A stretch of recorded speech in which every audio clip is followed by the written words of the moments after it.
Welcome to episode 17 of the No Scrubs podcast. I'm your host, Lewis, and joined with me today, a man who is indeed training to become a Super Saiyan, but really is just going to end up like Krillin. Stephen, how you going? I don't think I'm going to be bald. Yeah, you're going to get a hot android bitch, though. Yeah. That's what every man dreams of. I've been good. I have been playing the final build of the Dragon Ball Z Mugen that has been, I think it's been in development or worked on for like 7 years. It's called Hyper Dragon Ball Z. It's really good. The thing that'll throw you off the most is not counting Goku Black, because Goku Black and Zamasu are sort of like one character. There's only 2 Gokus. Not enough. Base and Super Saiyan. And I really like both of them. And there's so much love put into like the sprite work, especially for, because every character has their own like unique system. And base Goku's one is he can charge a spirit bomb. That's his mechanic. And you can either, when you've got it all the way, you can either just chuck it, or you do his ultimate attack, and his ultimate attack has 3 variants. Comes with 3 variants. So, the original variant is basically he absorbs the Spirit Bomb, and if you do no inputs, he becomes false Super Saiyan. Like, did you ever watch Lord Slug? Yep. How he goes that not Super Saiyan form? With the no pupils, the hair goes up, but he still just looks real ragey. It's been a long time since I've seen it, to be honest, but I've seen it. Does the Dragon Fist. If you hold up, he goes Super Saiyan 4 from GT, does the Dragon Fist. If you hold down, he goes Super Saiyan 4 from Daima and does the Dragon Fist. Pretty poggers. And it's 3 Vegetas. A base form. A Super Saiyan form, which is he's my main. And Majin Vegeta. Oh, you gotta have that. Yeah, it's been real good. For a fan-made game, there's been a lot of love gone into it. It was real cool seeing Maximilian dude rank the supers. Oh, yeah. Yeah. I saw one of those on Twitter, actually. One of the... it was over the top. One of the ones from Super. With the Goku Black, but who is it? The Zamasu? Yeah.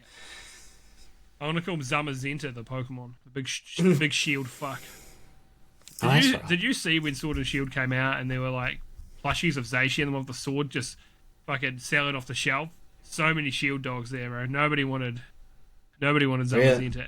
And then you know what? Now Zamazenta, turns out, they gave it one new move in Scarlet and Violet, and they're like, oh, this shit actually fucking rules. And now it is strong as fuck. What was the move? Sword dance? It's a shield. It would be shield dance. Shield dance? It got body press, so it's based on, the damage is based on your defense stat, not your attack stat. Oh, hell yeah. So it's actually really fucking good, because you just build it defensive and it still hits like a truck. So, shout out Zamazenta. My guy. Hey. We got a few things to talk about, and then most of the episode's going to be Gamescom. So get into it. So this is more on the collective shout from the other day in Steam, from the last episode, where PayPal is now going to be unavailable in some regions on Steam due to content concerns. So now PayPal, because Steam kind of ended up caving a little bit to Visa and MasterCard stuff, now PayPal's like, yeah, well, we're not going to be in some regions now because of some of this content. They should have just said no and then they probably would have just been fine. But now they've seen, these companies have seen, if they put pressure on them, Steam will cave. And yeah, so I didn't see what these content concerns were or which games they wanted them to remove, but yeah, PayPal's just going, nah, not going to be in these regions anymore. Bonk, go to horny jail. Yeah, I know it's going to be these Guna games, and most of them are probably going to be degenerate and so on. So, look, I probably wouldn't miss them, but it's just become a whole thing. So, not our cup of squirt, but there is a market for it. Yeah, I mean, Cup of Squirt was actually one of the games that they demanded that was actually put back on the store. PayPal were like, yeah, the PayPal CEO, was just like good friends of Elon Musk. Was just like, you need to put Cup of Squirt back on there, or we're removing it. He plays it competitively. It's a solo game, so yeah, he knows. He plays ranked Cup of Squirt. Yeah. So yeah, this is a very true story. Definitely not bullshitting, not slandering. No, it's a very not true fictitious. Imagine if someone believed that. And I'm like, who were deadly serious about it. Completely canon. So I was just looking at my news section, and I was like, I don't need to talk about half this shit. It's gone. It's going to be a Gamescom. I had a line that just said Gamescom. Yeah, we're going to get to that, Lewis. What the fuck are you doing? I saw that. So they did I saw a snippet of it. I didn't watch the whole thing. Kirby Air Riders doesn't interest me, but they did a whole Nintendo Direct on Kirby Air Riders. Some people seem interested, but currently there's like 2 games on the Switch 2, and one of them's already a racing game. I don't think we need another one right now, but hey, they're like, Sakurai likes to make these games as simple as possible, so he's like, I'm very regretful that it used to be one button to make the previous games go, but now it's going to take 2 buttons to play the game.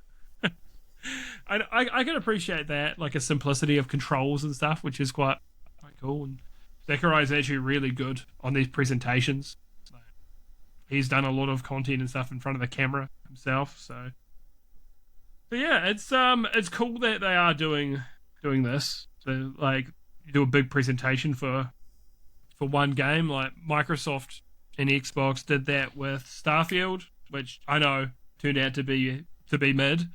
But ultimately, it's really cool getting these like deep dives on one game. Does this interest you at all, Kirby Air Riders? Kirby Dick Riders? Doesn't interest me either. There is some news as well from last week. When I say we, I mean me. I fucked up that game that Chris liked. It was Grandia. It was not Disgaea. Grandia was his Final Fantasy. So I just want to clear up that misinformation. That I've played neither, so I was close to buying either Grandia 1 and 2 the other day, because they're not expensive. They're like maybe $24-$30. Yeah. Grandia 1's like quite charming because it's sprite based. Have you played it before? Nah. Because it does seem like it'd be up your alley, to be honest. Yeah. Definitely feels like it would punch my box. It would definitely drink your cup of squirt, that's for sure. Yeah, absolutely. Cup. Trough. Oh, you fucking pig. Save some for the rest of us. These waifus aren't going to squirt themselves. Ah! Oh, no. Why do we say the things we say? So anyway, Kirby Air Riders. Yep, it's going to be a game, that's for sure. So Sony has... So it's interesting because they didn't actually sell their stake in Evo. They've kind of given it to Nodwin Gaming, who Sony own a stake in, and it's like a gaming company out of India. So Sony had bought the bulk of Evo in 2021, and now it's kind of owned by Nodwin Gaming and the Saudi royal family, essentially. Because what the fuck don't they own at this point in gaming? So they're doing their esports washing. I'm sure we'll end up with Evo at some stage over there, and then they'll do what they do. Evo, it seemed like it was kind of on the decline previously, so I think Sony buying it in 2021 probably managed to breathe some new life into it for a little bit and get it back on course at least. So I was hoping Sony would continue to own it because I think it's actually like a cool thing to have. Yeah. No, I know Nintendo had their big thing. It's like, well, Smash is no longer going to be played at Evo because Sony owns it. It's like, God, you guys are fucking pussies. It's unbelievable. Microsoft would be like, oh, please put Killer Instinct in here more because it's owned by Sony. You know? Yeah. That's a company that knows how to put out good products. Okay. Look, all right. I got a little silly there. Nintendo makes great games, but they've got no... It's so weird. They're so good at just making, like, really, like, good games. Like, overall, right? Really fun games. Very well. They'll generally run as well as they can on the Switch. But they're just so backwards in some of their things. The fact that Melee has survived, like... Well, how old is that now? Like, 25 years or something? Maybe a little less. A little more than 20, though. Like... This long with Nintendo trying to destroy the fucking scene the whole time. But, you know, it is filled with horrific people. But, and, you know, like, it's survived despite Nintendo. You know, and they'll have their tournaments and stuff, like the Nintendo ones, that it's like, cool, it's a Nintendo Improved tournament. Surely there's going to be a lot of money. And it's like, yeah, you win some Nintendo merch for first place. You're like, you expect me to fly all like across the world for this tournament just to win like a Mario hat? Yeah, a Mario hat and a fancy controller? I don't think so. Like, bruv, like what are you doing? So yeah, I mean I hope that does mean Smash will return, but I feel like it's Nintendo and they kind of just don't like competitive gaming, really. Like what? No, I don't have Mario Kart. Mario Kart's a competitive game for casuals, and that's fine. That's a good thing to have, but we will see if much changes with this ownership change in Evo. What do you reckon, Matt? You're a fighting game enthusiast. I don't know. It's just like, yep, Nintendo pump out good games, but it's just like it's either our way or no way. Yeah, or no it's way. Just like, dang. It's like, you still salty about that time that you guys made a collaborated console those many years ago. Yeah. And it was you guys that tried to fuck Sony over more than anything. Yeah. So, yeah. It's a whole thing with Nintendo and Evo and Sony. We'll see. I would just see them not, like you said, it's their way or no way, right? But I think when you've been so successful, you're kind of like, well, why should we change up how we do things now, because we've got to this point doing what we do?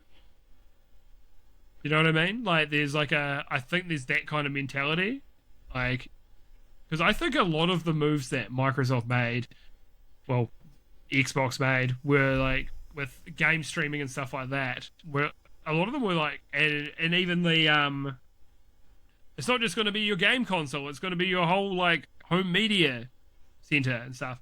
They were actually the right moves too early and marketed poorly.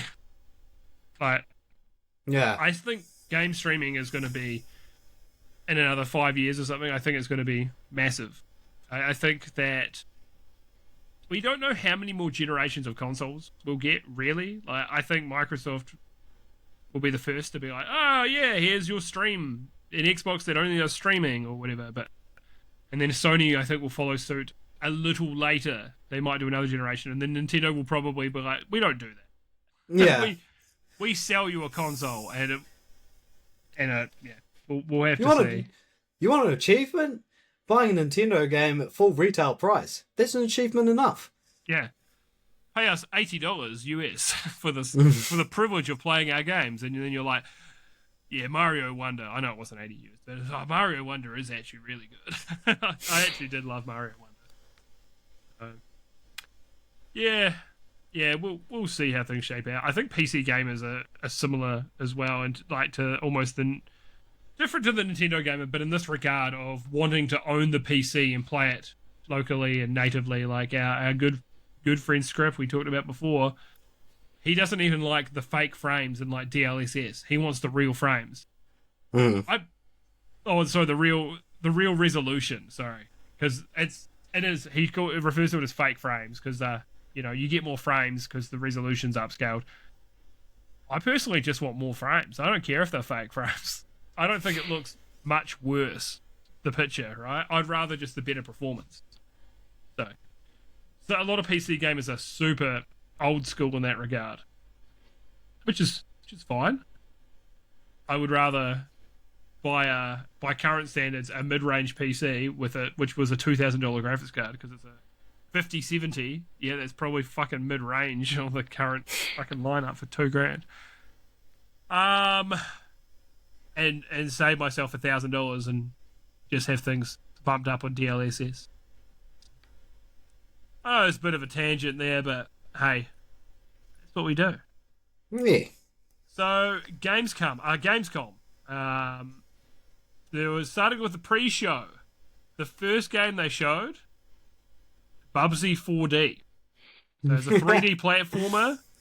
I actually really liked the silly quotes and stuff, and he's like, "They call me the Orange Blur." Well, obviously take the piss out of Sonic. I'm like, this is kind of good shit, man. What did you think of Bubsy 4D? Oh, so A, it looks real crisp, but B, I love these self-deprecating jabs they made when it came to Bubsy 3D. Yeah. Like to the point where it was showing you like the different suits you can wear, and one of them was just the Bubsy 3D skin. There's like a scream, and it's almost just like PTSD just remembering Bubsy 3D. I was real impressed because I was just like, Bubsy, fucking what? Yeah. Nobody would have ever like said they want another Bubsy game, really. And the trailer was really good. It looks like a bit of fun. It's something I'm looking out for. So I also liked it at the end of the trailer. It's like, Atari, are they still around? Atari seem like they're making a lot of good moves to make a comeback. They're not focusing on like really big budget games. They're just finding the right games for them to back. A lot more old school, a lot more like PS1, PS2 kind of era games and stuff as well. Some even older like style games. And I'm like, this is good. Atari is building their way back up to being a relevant brand, which is awesome because Atari's kind of before our time, really, and they were kind of dying, or pretty much already dead by the time we were kids. I mean, we grew up with. Well, in New Zealand, I knew very, very few people with Nintendo systems. Everyone had a PlayStation. In New Zealand, PlayStation 1 was like the console to have when we were growing up. And then you know what the next one was? PlayStation 2. Yeah. And you know what the next one was? It was the fucking Wii. Nintendo made the comeback, but you people had the 64. I knew a handful of people with 64s, but not that many. Like, compared to the PS1. I knew people with... I knew very few people with the GameCube, which turns out GameCube people talk about it like everyone had one, but it's only sold piss all, like really, in the grand scheme of things. I knew one person who had a GameCube. That was like one of my best mates in high school as well. Yeah, I went around and played. I played Melee. Super Smash Bros. Melee at his house, and his younger brother, because I kicked their ass because I played a lot of. As I say, no one had a 64. I said a couple people. My cousins had one, so I played a lot of Smash 64. So this guy's brother was like, "I'll put you against the fucking Giga Bowser fight or whatever," and I beat it. I swear to God, I beat it on my first attempt. Apparently, that fight was an absolute fucking nightmare, and I did that on Melee. So, yeah, mate. I was fucking wave dashing. I had no idea what I was doing. I was just winging it. But yeah, it just. My old mate Jeremy, He loved his PlayStation so much he had an email address that was like his name _ PS2. And I was like, what are you going to do when the PS3 comes out? He's like, I might see if that email is available. Yeah. So, yeah, the next game, Battlestar Galactica Scattered Hopes. So this looks like a strategy game with spaceships releasing early 2026. Did this do much for you? Not really. Neither. Just not our type of game. I've never been a Battlestar Galactica watcher myself, for one, and then the type of strategy game, just not my kind of game. Outlaws Remaster. So it's a charming old FPS, and so I never played the original, but it looks like a bit of fun. What'd you think of this? Oh no, it looks fun, but if I remember correctly in the trailer, the person who was playing didn't land any shots. Yeah, yeah, yeah. He wasn't aiming particularly well, to be honest. But No, I don't think maybe any shot landed. Yeah, and to be fair, it's probably the type of game. It's probably kind of hard to tell when the shots do land as well. Yeah, But no, it looks the crisp visuals. Yeah, it looks fun. yeah, I agree. The next game, Yeah, Densha Attack. So you play as a train car. You're drifting. You're doing tricks. You're grinding rails. There's an anime aesthetic. You're fighting mechs. This game, I've called it right. The tagline. This is Tony Hawk for autists. not only do you fight a mech that's comprised of other trains. Yeah. This game looks fucking awesome. It looks really fucking cool. Oh, Really silly, really out there. I don't know about maybe a bit Tony Hawk, but I got a vibe. It was like a bit of a mixture of weeb. Well, actually, friggin' Jet Set Radio. Yeah. With a sprinkling of Subway Surfer. Oh yeah. There is a bit of that as well. There's definitely some Jet Set Radio energy. I just love it when like the train's like it's going up the side of a wall and it's like doing fucking spinning tricks, but because it's a train, like just a train, there's no like amazing animation to it. It's just stationary but like spinning in the air. It was fucking train mint. is Yeah, I was just like, what is this nonsense? This is great. and it's coming to Game Pass and releasing spring 2026. So because of the Game Pass, regardless, I'm going to check it out because why not? Yeah. So we got another look at Keeper. This is the game where you play as a lighthouse and a bird.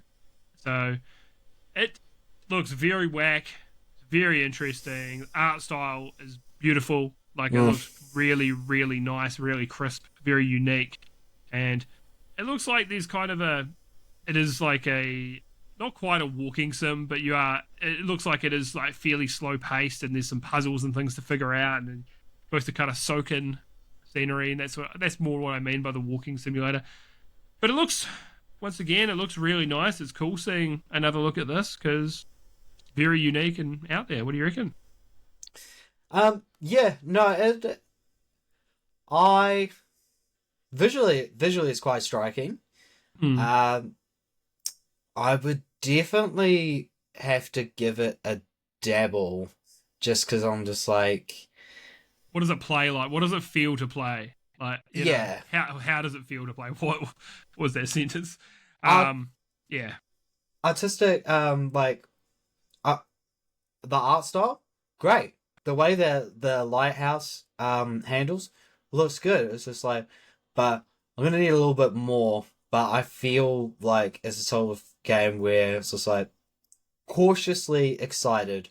Will play because I'd need to actually play it myself as opposed to like watching a video, watching a let's play of it, some shit like that.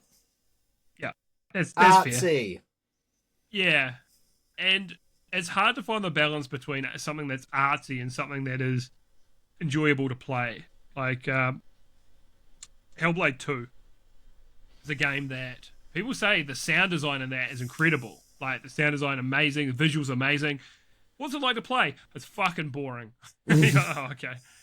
I'd rather something that plays better than anything else. Ultimately, is the most important thing to me. Something with a satisfying gameplay loop. Yeah, absolutely. I think that the others are nice when you've got them, the bonuses ultimately. But I could play something that looks crap. You know, as long as it feels good to play, the story could be crap as well. I tell you what, spoilers for what I've been playing. I finished Wu Chang. I don't know what the fuck happened in that game, but I know it fucking ruled. So, yeah, it's I'm interested to check it out. They are an Xbox-owned studio, so it will be coming to Game Pass. So I'll have a look anyway once it's out. Next game. This is I swear to God, this is the title. This is the whole fucking title right here, okay? He-Man and the Masters of the Universe Dragon Pearl of Destruction. What a fucking name. Jesus Christ. So it's a He-Man beat-em-up side-scroller game. 4 characters to play, which 4 characters seems like not that many, but they might all play differently. It looks a lot like the He-Man cartoon and stuff from back in the day. Looks good, man. Looks really fun. I don't really have much nostalgia for He-Man. Neither. The closest thing that I got into He-Man is I remember they did a reboot on Cartoon Network, and I watched a couple of episodes. Like, this is mint, and I just stopped following. No, I love a good pixel art side-scrolling beat 'em up. It reminds me of that Marvel one coming out. That looks real good, man. That looks awesome. And I'm not saying it's a bad thing that it reminds me of it. It's just the Marvel one looks great. The He-Man one looks great as well. So yeah, no, I'd give that a dabble. Yeah, and we had not too long ago that Shredder's Revenge as well. Yeah. That was really good. Like, I feel like we're just in some good beat 'em ups right now, eh? Like, yeah, it was like the real first time in a long looking. time. Yeah, I guess it must be the pixel art and stuff still actually quite difficult to do, but I feel like it must be something to do with they could make. You know, are they easier to make now? Maybe because we're getting more of them and they're high quality and like Shredder's Revenge. I played all the way through. It was awesome. So unlocked Casey. Bro, mate, broke my brain for a moment, and I was like, "Oh yeah, okay, I'll pick it up what you're putting down." I'm real tired. I've had some work out of town this week, so I'm pretty sleepy. So, this one, Absalom. I think that's how you pronounce it. So I'm trying to remember. Oh yeah, so. Another side-scrolling beat-em-up game. Visuals were really, really good in this as well, very striking. But it was a super, super short trailer, so I don't think they really showed too much in this yet. But showed that you're a guy in a mask. You're saving a baby frog. Yeah, I got a feeling the story's going to be like compelling. Do you just get the impression from this? I just have this feeling. I don't know why. I have a feeling like the world's going to be not like world in this. I feel it's going to be good storytelling. Yeah, there's something about it, that I look at it and think this is gonna do that. I've got no reason to really think that, but I just look at it and go, yeah. Something about this art style tells me the storytelling's going to be good. And look, if I'm wrong, I'm happy to admit if I'm wrong on this one. Oh, apparently it's a roguelite as well. Oh, now I have to play it. You know how it is. Now you just got to chuck in Souls-like and be like, oh, yeah, this is my game of the year. Some say Souls-like. Yeah, releases on the 10th of October of this year, so coming out soon. So yeah, I'm looking forward to seeing what this is about. Might not be a day one, but I'll probably pick it up eventually. Long Gone. There's a zombie game where you're trying to scavenge and trying to find different weapons and items to get past these zombies. So they show you there's the one that's stuck on the gate, and if you get yourself too close or you fuck up, he'll eat your ass, your whole ass. It's not a puzzle game as such, but it definitely gives like kind of there's puzzle elements to it of figuring out the right kind of items and stuff to get past certain parts. Yeah, the art style was really simplistic, but it looked really cool and looked really slick. Like, what kind of impression did you get from this game? What kind of game? I got the feeling it's just like, okay, it's probably going to be a narrative-driven zombie survival horror.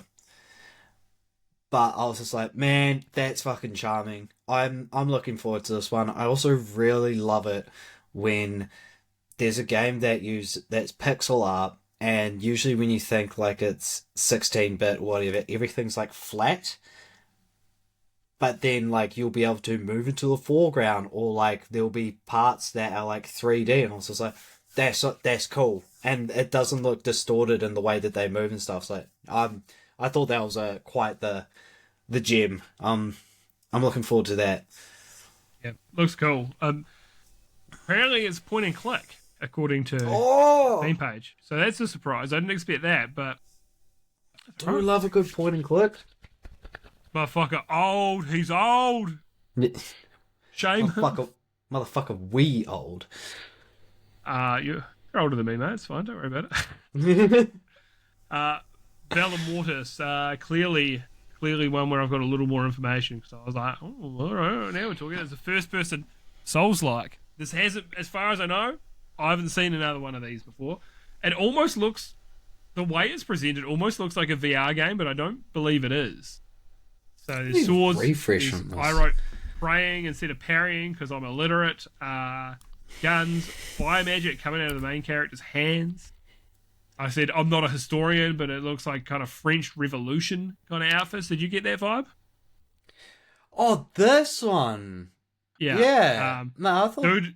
The main dude pops a vial and turns into a monster and then chokes a motherfucker out. Like, those are my exact words.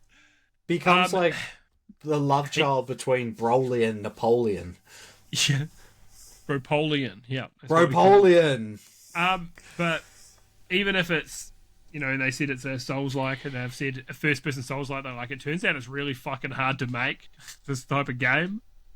But it looks really cool. The art style's awesome. So this was the guys that made Ghost Runner, the Ghost Runner games. So I did play the first one. I didn't end up finishing it. I probably should have, but I fell off. It was really good when I played. So yeah, I'm super interested in this. And Valor Mortis, forward to seeing what they're cooking up. Would you dabble, Simon? Would you be like, look, I'm going to play a Souls-like?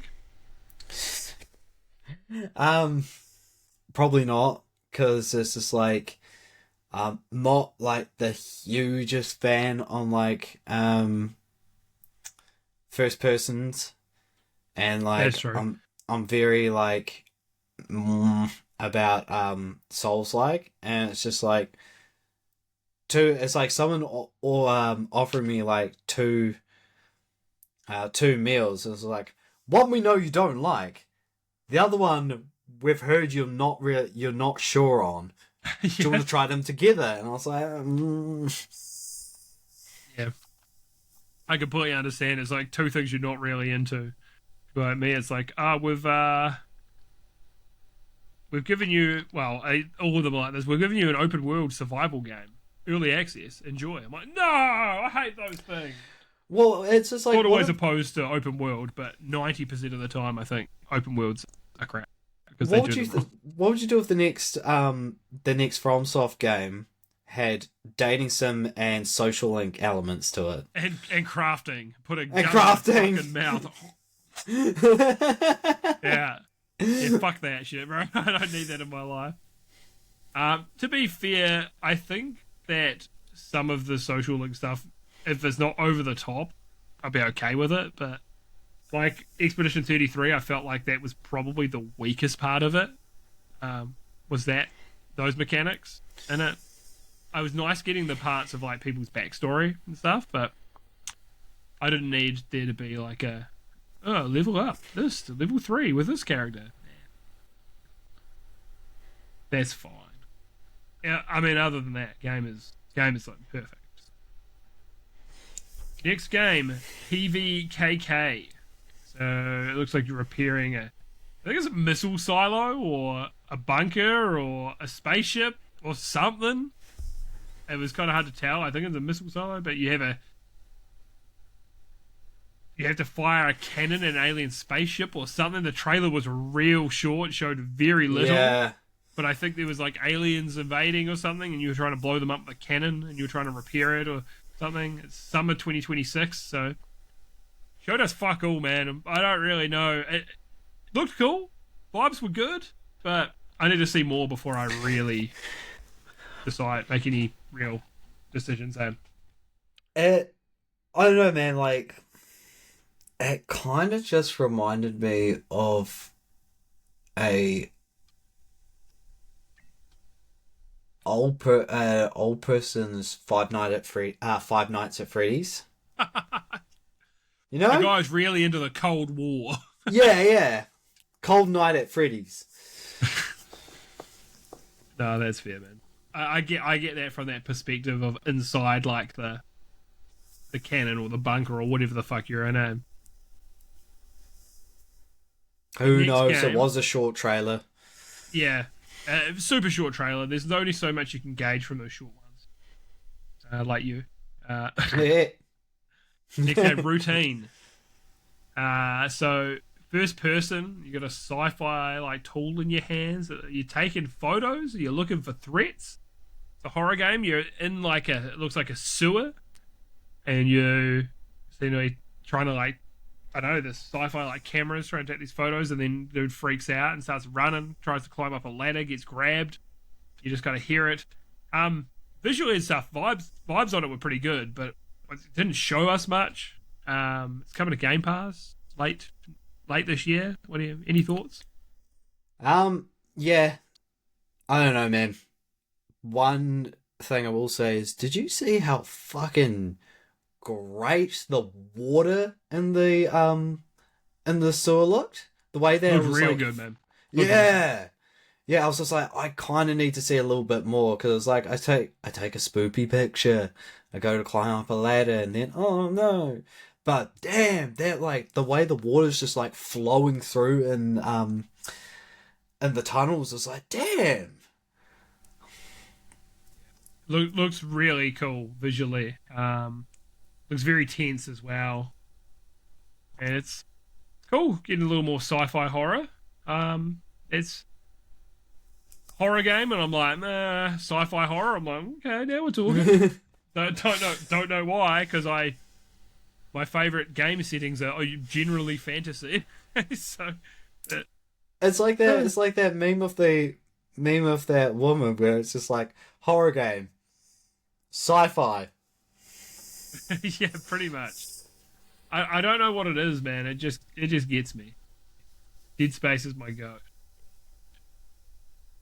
So the next game, Swords of Legends. So it looks like another Chinese Souls-like, and I'm fucking here for it, boys. I'm fucking all about this. So there were these flower head enemies that were lurking in the water, and it seemed like when you approach them, they look like some kind of flowers or lily pad kind of things, and then you approach and they just fucking pop up out of the water. That was cool, because visually it looks great. There's an enemy who's been decapitated, and their head is like floating around like by their body with a big sword in their mouth. So you're fighting them with like they've got a sword in the hands of the body, and a sword in the fucking mouth of this enemy, which looked awesome. So it's a heavy melee focused combat, being Souls-like. It showed like fire and nature magic. They looked really cool as well, because sometimes in these games the magic is like more kind of supplementary, but this looked like it could be a bit more fleshed out. There's mother flipping dragons in this. There's a house that fucking comes to life, like almost like Baba Yaga's house. So deal if Well, yeah, just fucking stands up, starts chasing a dude. You're like, dude, this was cool as fuck. I know I'm the target audience. I just finished a Chinese Souls-like, and I'm down for another one. Did it do much for you? Except Nah. the house. Except the The house. house? I was just like, that was cool. That was really Yeah. cool. But Everything about that was up my alley. Like fucking everything. I'm like, this is so good, man. but yeah, nah, I was and it kind of gave me a little bit of a similar vibe to some of the other games at Gamescom. And I was just like, I don't think I can fully appreciate this. But the house part was pretty cool. Yeah, Cool. it's fair, man. The next game, Road Kings. Truck driving game. You're driving a truck into a storm. Don't know how to tell you, mate. It's probably not for me. 2026. Thoughts? I showed because me and a mate like did like a little bit of a supercut watched a video of just like all the games like coming, and then as soon as he saw like the first couple of seconds, like, is this a truck sim? And he's like, oh, fucking skip, and I was like, yeah, but it looks nice. And everyone's just like, oh, you venturing into storm. It's like, you could turn back if you want. It's like, no, I've got a job to do. And I was just like, man, man's got a job to do. It's I'll like, piss I'm in a probably bottle not if gonna I have to. I'm probably not gonna play it, but it's like don't just skip through it. Like there was some world building. We know that he delivers shit. We know he's a man of danger, but a man of duty. Like the little pop up messages is I thought was a nice touch. Yeah, Steven plays Road Kings for the story, Yeah. the character development. Yeah. Yeah. But No, I mean, yeah. I'm sure if you're into that type of game, it's probably going to be good. But there is actually a heap of these types of games out there now that people who love them fuck. Like, what's that game that Chris at DT were playing? Roadcraft. I was like, oh yeah, it's good to see Blizzard making a comeback with their craft games. Oh, what? Like, yeah, Warcraft, Starcraft, Roadcraft. So I think when you do, yeah, there's some diggers in it, mate. There's some, oh yeah. I think that's more about the literal crafting of the road, but Saber Interactive. So they make those other ones, the Mud Runner and Snow Runner. Yeah, the truck games. Yeah, they know what they're doing with trucks. So I don't know if it's them doing this other game, but I don't think it is. Oh, Mud Runner VR. Yeah. So anyway, that's a whole thing. There's a whole world out there that I know nothing about. So they're like, oh, and then the guy made a joke. It was like, oh, you think that's the last racing game, last car-based game on the pre-show? Think again. And then it was Sonic Racing Cross Worlds, Pac-Man DLC. Game still looks pretty good, but Mario Kart came out. They're about to release that Kirby Air Riders. I just think, unfortunately, I think the timing has hurt them a lot with this. So it looks good, man. Overall. Also, the other thing is like I would say that like cartoony / mascot races is like very, very niche, and when people think about like karters, it's like, oh yeah, Mario Kart, and it's just like I think the problem as well is it is relatively niche, but Mario Kart sells so many tens of millions of copies that people are like, well, Mario Kart can do it, so we could. But it's Mario Kart. I don't even think Mario Kart's the best one. I still stand by Crash Team Racing being far better. But it's Mario Kart, and idiots like me will buy it. And then be like, it was okay. And then I'll buy the next one, because I'm an idiot. what do you think about Pac-Man ripping the blue spines? I don't know how I Close. feel about that. I don't know how I feel, to be honest. I think it looks cute. Yeah, but you're a furry, so of course you would. I'm not. That's misinformation. Sure, Yeah, we're just gonna tap that one on the head right there. I'm not. yeah. I just like thinking it's like we don't want that.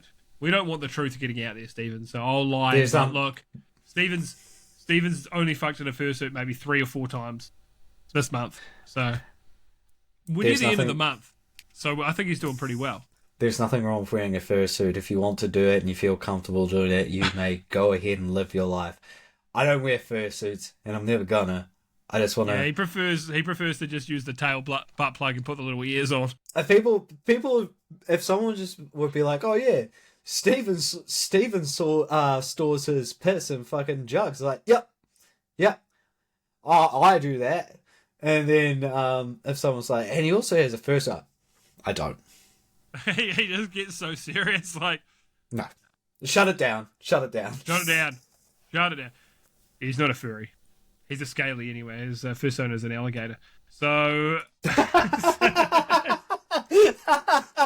anyway, moving on. Can't wait to fucking drag you through the water. Yeah, give me a fucking death roll, mate. Fucking what I deserve. So now we're on the Gamescom main show. So Jeff Keighley hosting, and he was like, "Hey, Peak sold over 10 million copies." You're like, dude, that actually fucking rules. I like that they're starting to give indie games a bit more love at these shows now as well. Like they will talk about that, and that's really cool because Jeff himself is a gamer and he actually loves it, which is awesome. He loves the industry, so people. I think absolutely you'd be critical of the shows, and I thought Gamescom was okay. You know, compared to we've had really good shows, I think recently, and this and last year especially. So, you know, overall it was okay, but man's got so much passion for it. And, you know, other people saying it's like, it'd be cool though if we had multiple Jeff Keighley's. We had someone who would do their own version of Gamescom instead of just him having to do 3 shows a year. But I think he's got the money, he's got the passion, he just fucking loves it, he's got the connections. It's got to be him, man. Jeff Keighley, shout out, he fucking rules. You wanna say some nice things about Jeff? Do you like his hair? Yeah. Okay. I was just gonna say about Peak. One thing that still like gets me is you were like reading something, holding something, but I was in your line of sight, so your character was like side-eyeing me, and it gets me every time. My character had a very angry face on as well. I had a very concerned and feminine looking face. So they open up showing like a snippet of Hollow Knight Silk Song, and they announced separately that it'd be like, oh, they were like, there's going to be another. We're going to be doing a showcase separately from this, and they essentially showed a trailer set on a few days later. It said it's releasing on September 4th, and it's been a long time coming. I'm fucking pumped. It's they've talked about as well. Finally, they're like, yeah, so yeah, we've been working on it for 7 years, but we haven't been crunching or anything. We've actually just been taking our time. We just keep making the game bigger and better, and we've just been working on it. There hasn't been any development issues, no development hell. It's just taken us ages because we're a small team and taking our time with it. Like, wicked. That's really cool. So, good on them. Did you dabble the first one by chance? No. But Fuck this guy. but Fuck him riding as a nook. I knuck. But looks fun. If there's, I'm sure I'll give it a dabble if I've got like mates who want to play it. Again, not really a first person first man. Now lean into the mic. Tell me what you want to say. Hollow Knight's not first person. Shoot. Sorry, I was reading the other one. Hollow Knight, a Silk Song. I saw my mate play it. It looked frustratingly hard. I don't think I've got the testicular fortitude for it, but I'll give it a dabble. Come to Game Pass. I think, Uh, yeah, obviously. Black Ops. What do you mean, obviously? What do you mean by that? If it's coming to Game Pass, then it's like, then obviously I'll Oh, I give was it a going to say, black. obviously it's coming to Game Pass. I was like, No, what? no. What do you know? What do you know, Stephen? This is what I thought. This was what I was reading. Black Ops 7, alright? More Call of Duty. The trailer, I think, is actually really good, but the problem's going to be, and I like the Call of Duty gameplay. I am an enjoyer. But you see this trailer, and it's like a sci-fi thriller-like story, and there's armies of robots that people are controlling. They had a good usage of Master of Puppets by Metallica. Coming out November 14th. It's coming to Game Pass. And then the trailer, you're like, wow, this is amazing. And then you remember it's a Call of Duty game, and you're like, oh, I'm just going to be running around just shooting for 12 hours of a campaign or whatever, and it's probably not going to blow me away. And that's fine, but their trailers are always just... Oh, their trailers are always so good, and the game, because you know you're getting Call of Duty, is almost a letdown. But yeah, I enjoyed Black Ops 6 as well. I played 90% of what I played was the zombies mode, and that was what I care about. So I'm looking forward to end of the year playing this again with my boys. They showed as well like a top-down twin-stick shooter, which I feel like Black Ops 1 or 2 had, like a zombies mode shooter or something. I'm thinking back to high school, so it's been a long time. So I'll probably play it, but I'll probably do what I did last year and Game Pass it, play it for a few months. Well, not even a few months, a few weeks, and be like, wicked, I've had my fill. Wicked. Wicked, whoa! So, you got anything else to say, or is it just like, yeah, it's Call of Duty? It's Call of Duty, and like, yeah, maybe I'll give it a dabble with a couple of mates, but outside of that, it was just like, cool. That's fair. So then the next host came out. So that's Shox. So she is like mostly a League of Legends host, but she has hosted Counter-Strike tournaments and stuff as well. She's done a shitload of hosting. I think she just won like the Host of the Decade Esports Award as well. So she's the host of was the EULCS, became the LTA. And Shox is an awesome host. She's a fucking pro. She's been around a long time, so always happy to see Shox. And I feel like this is the most love I've ever given to hosts of an award show. like they just got two of the best people to do it. Ultimately, you know. So the next trailer, Stephen was thrilled to see this. I'm sure I knew what this was within like 3 seconds. It's Lords of the Fallen 2, which is the 4th Lords of the Fallen game.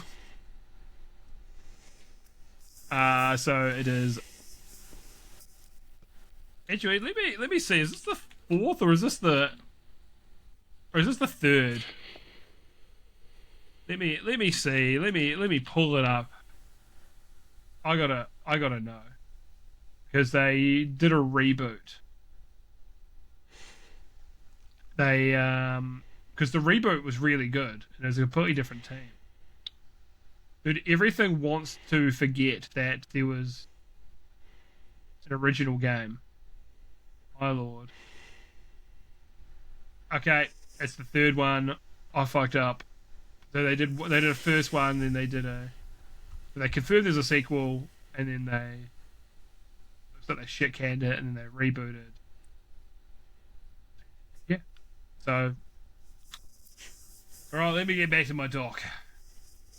So it is a Souls-like, dark fantasy. First game, I did enjoy it on launch, but it had a few issues and had some performance issues, and a couple of technical issues, and so on. And they've given it a shitload of updates, and apparently now it's really good. But I finished it. I'm not kind of going back to it.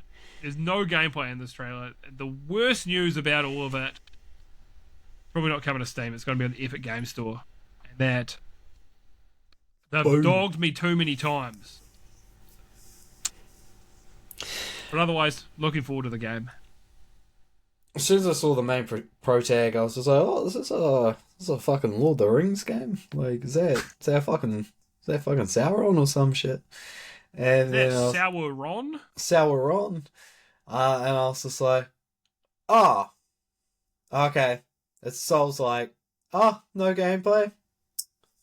Cool trailer, but like, Yeah. eh,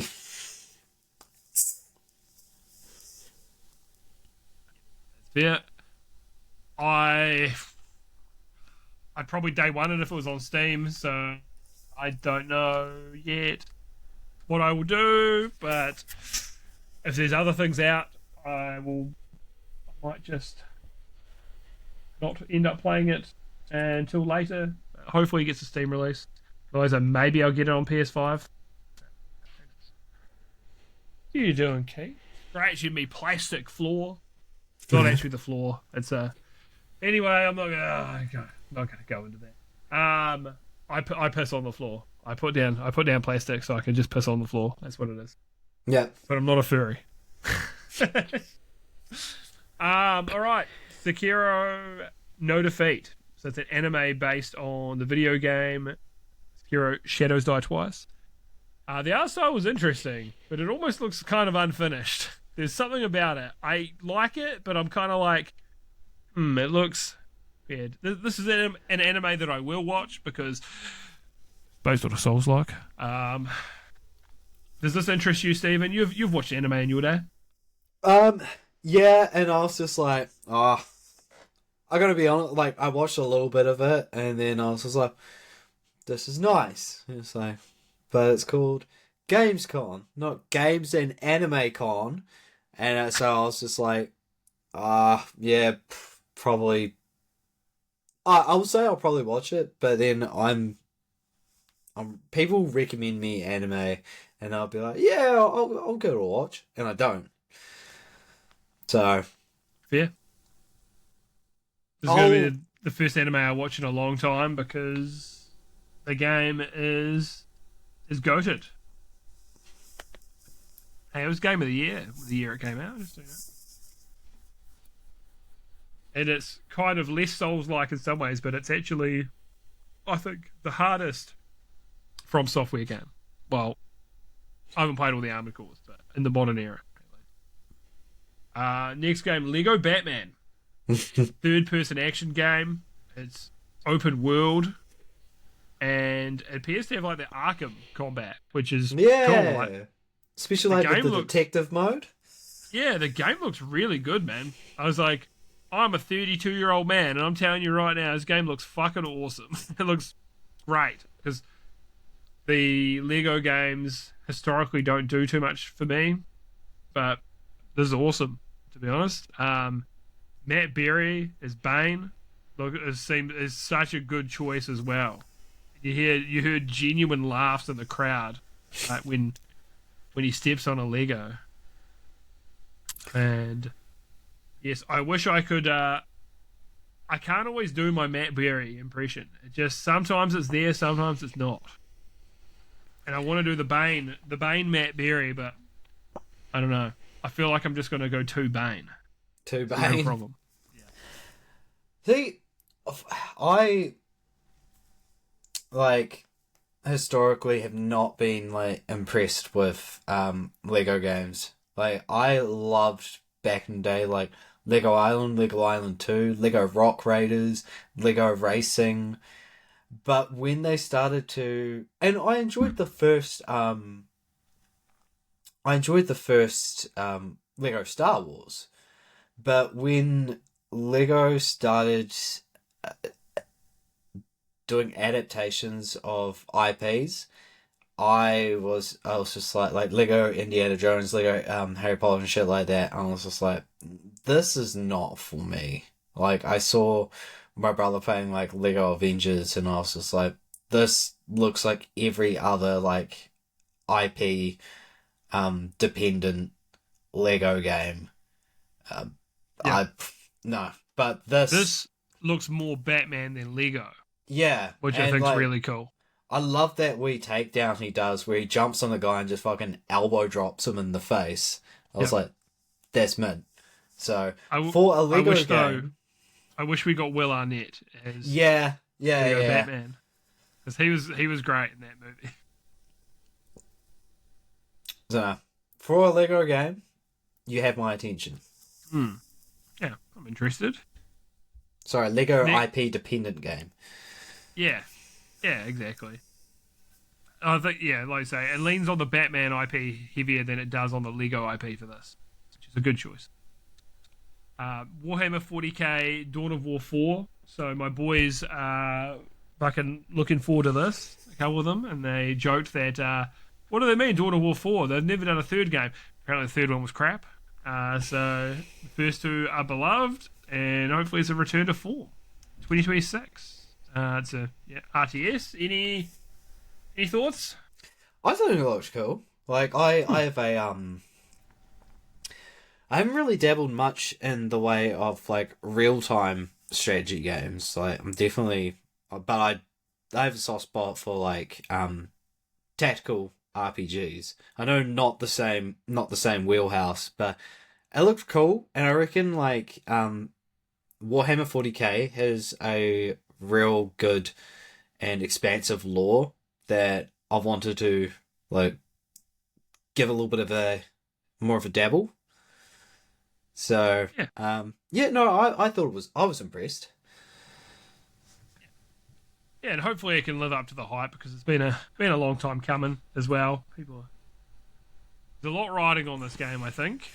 The Dawn of War series. So always good. I feel like my RTS days are just fucking behind me now.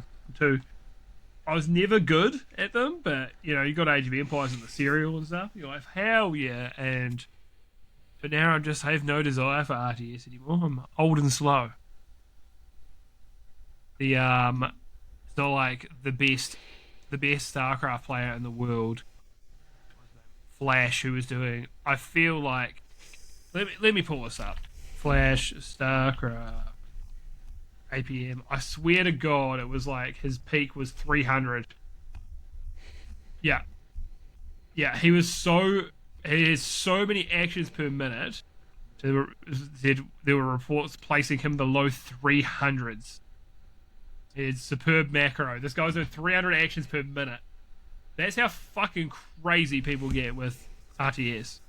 No way I'm going to play that shit online my entire fucking life, bro. There's some Korean out there that's going to make fucking 10,000 plays in the time I make like 8. I'm fucking slow. So, not for me, but I can appreciate. So the next couple of ones we had a Monster Hunter Wilds cross FF14, and then we've got FF14 cross Monster Hunter Wilds. So both in their respective games. Honestly, though, great choice together. I can see how they cross over really, really well. New mounts, bosses, enemies, weapons, and outfits. So the one in Monster Hunter is late September, and the one in Final Fantasy 14 is early October. It's cool to see. I mean, it's nice as well to get some super bosses in each other's games as well. I think that is very cool. I'm of the mind of that's cool. That's cool. I'm not going to play either. Oh no, I do want to play Monster Hunter Wilds eventually. But it's just like Final Fantasy 14, so I'm not invested in. Cool. Merging of the worlds, but it's just like very happy for people that this makes happy.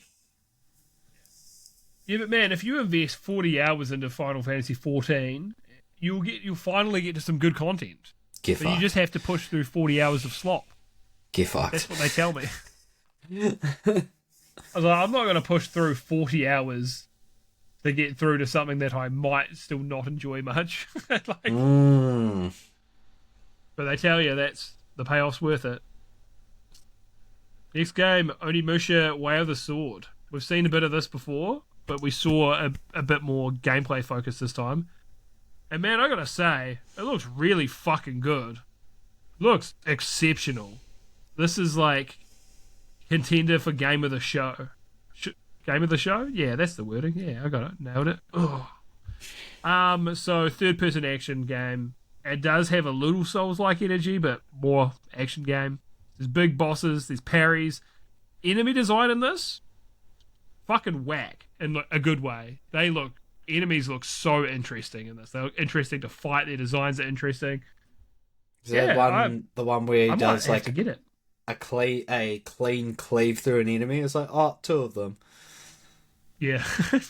Yeah, no, Yeah, because I was watching it, I was like, oh, don't tell me it's going to be another Souls-like, but I was just like, it looks good though. There's a little bit, but it's more action game than Souls-like. But there are crossovers. I mean, Souls-likes are generally action RPGs, so Yeah. makes sense. I would like to dabble it. Yeah. I'm thinking it's definitely, depending when it comes out next year, like, as long as it's free, it's probably going to be the top of the list anyway around that time. So should be good. Hell, I'd play it over GTA 6. I'll be honest. Probably not the most popular opinion, but definitely more my type of game. Bold strategy, Cotton. Let's see how it plays out for you. My life will be in shambles by then anyway. Ark Knights Infield. So I really just didn't know what I was looking at. It's like an anime base builder with third-person combat, and it's on PC. So it's on Windows PC. Why do I say PC and Windows, bro? What am I doing? And mobile. I'm like, so it's got probably mobile slot mechanics as well for like gacha stuff, I imagine, this style of game. I really had like negative interest in this game, but the art style and stuff was like, it looked nice, but what'd you think? Well, the first time I'd heard of like Ark Knights, it's like, isn't that fucking that gacha game on mobile? And I was just like, oh, it's that mobile game. And I was just like, this trailer's very busy, and I don't know, man. It didn't do much for me. I didn't know Ark Knights was already a thing. Are you just telling me this now for the first time? Well, there was a period in time, like, when I used to game on my phone, it's like, I want a game. And this would always be, like, in the recommendeds.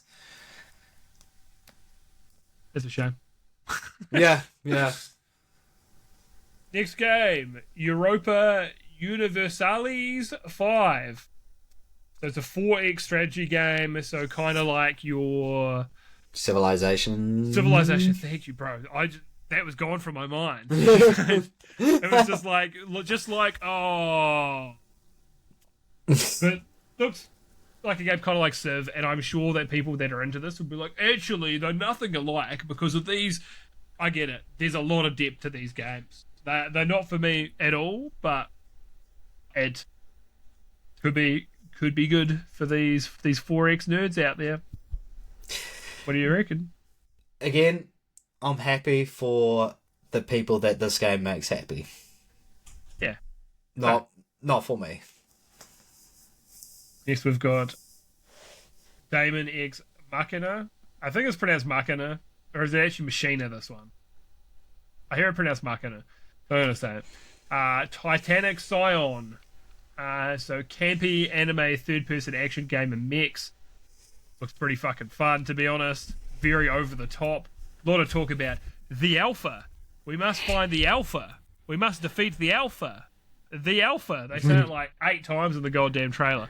But September 5th of this year, looks pretty good, man. Looks like a bit of fun. I still need to play the first Demon X Machina. Oh, so it actually pronounced demon. Yeah, I always thought it was pronounced Damon, but then I watch like videos and stuff, and they'll be like, it's demon. But because also you'll see words like fairy, but it's like FAE and FAERY, and it's like fairy, and it's like, no, it's still pronounced fairy. So okay, that makes sense. Yeah, dude, like it looks great. I'd get it, but I also do want to play the first Demon X Machina because I was excited for that. It just hasn't gone on sale for a price I want to pay. Yeah, that's fair. Just had a look. Yeah, it's coming out 7 days. The visuals of the new one look like a big upgrade. I know visuals aren't everything, but it just looks slick. Art style's Well, really really good. I want to say like the first game was maybe Nintendo Switch first. Do you know the only reason how I know that is because I got the Hori pads that were from that game. Oh yeah. Yeah, because they were much more comfortable for my adult man-sized hands. Oh, look at them! Look at them! Look at them! Beautiful, mate. I don't just show these off for anyone, all right? Oh, you got to pay good Yes, money. you to see do. these hands. Yes, you do. You got to pay good money, all right? My hand modeling career starts tomorrow, okay? Started a couple of weeks ago. It's taken off. Yeah, watch this space, mate. Yeah. Just watch. Yeah, game looks cool though. Yep.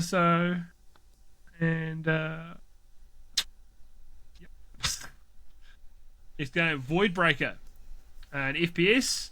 It was aesthetically kind of giving me super hot vibes. Super high mobility though.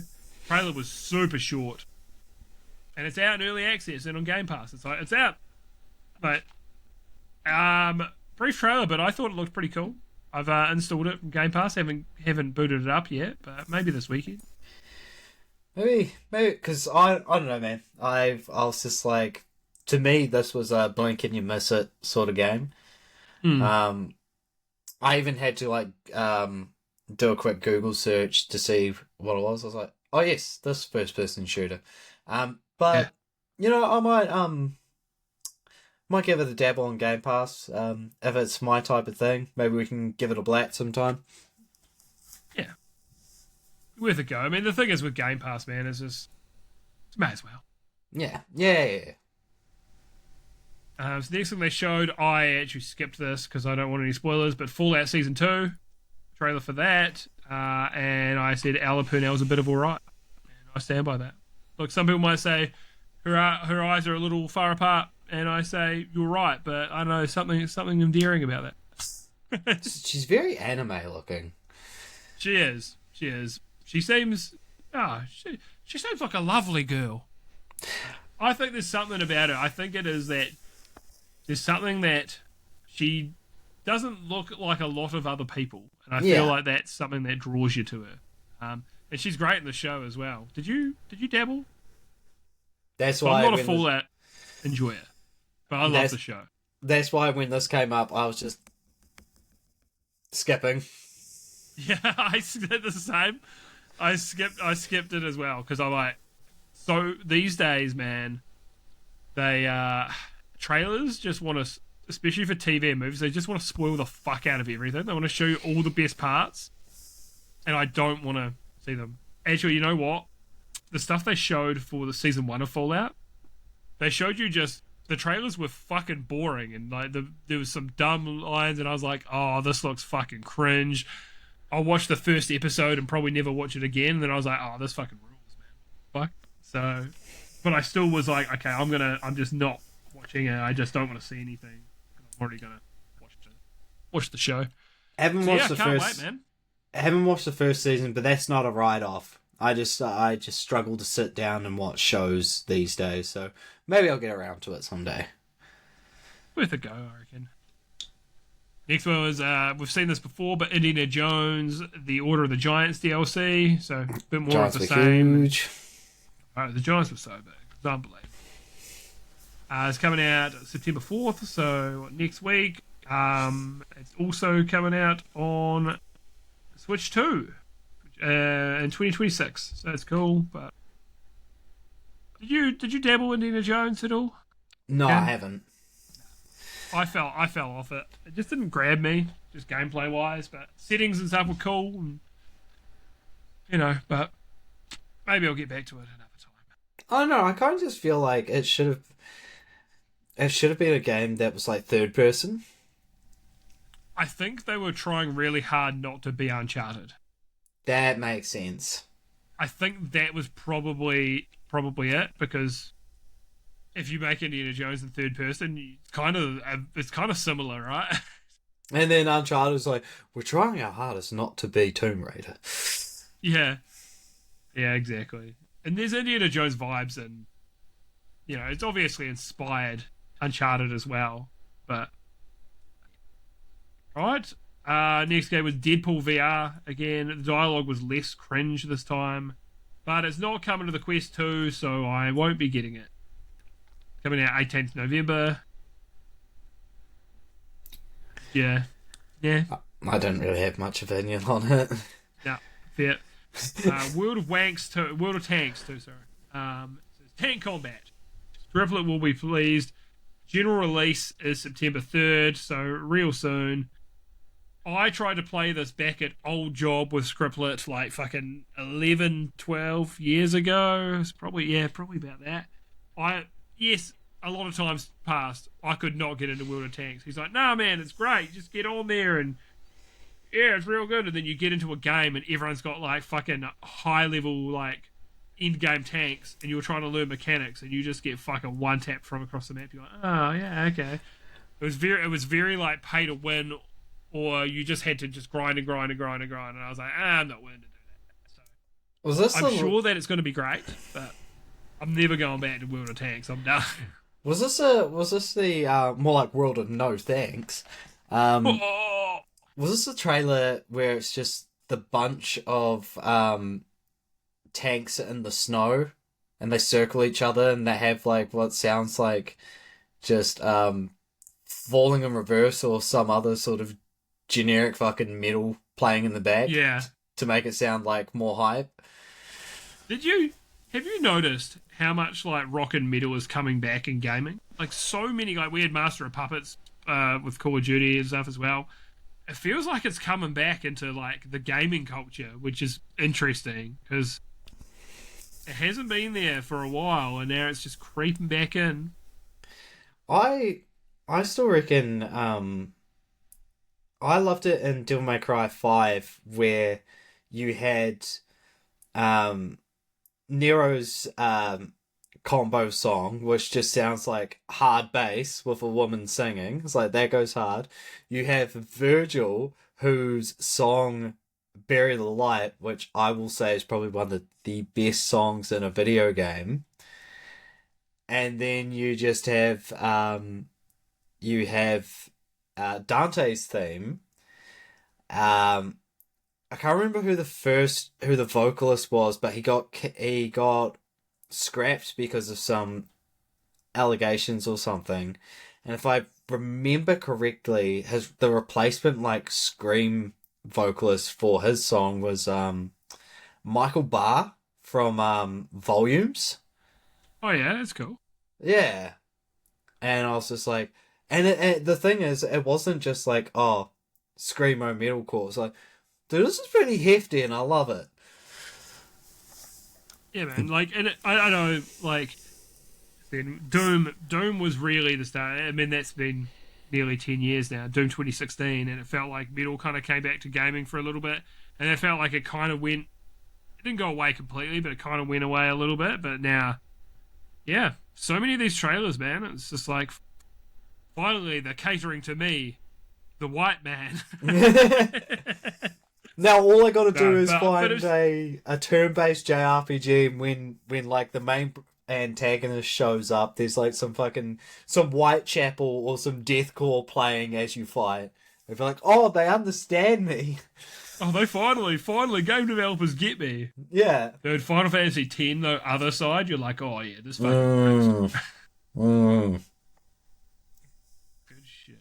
Good tone. Is that Other Side or Other World? Other World, I think. Might be Other World.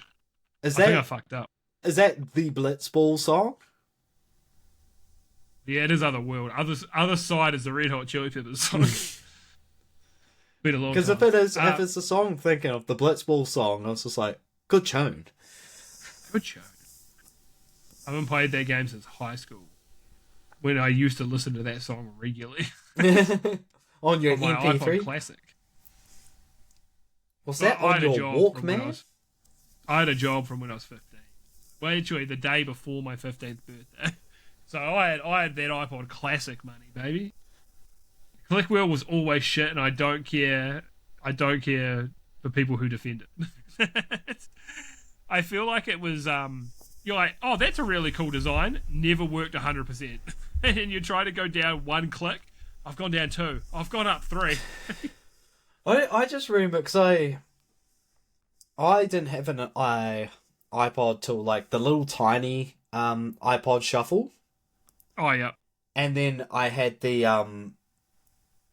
iPod Mini, the one that was like a it looked like an iPod Shuffle, but it had a screen on it. Oh yeah, I remember the one. But I just remember seeing fucking that the Got Some Teeth by Obi Trice. And Yes. he's got like the classic iPad and he's like scrolling through songs on the clip wheel. It's like, man, that's cool. Now it looks horribly dated. Yeah, and it was cool. If only the sensitivity and stuff and it worked a little bit better, it would have been awesome. I'd rather like a button to just like press and hold to go down. Yeah. Be more consistent, but yeah, it's cool for the time.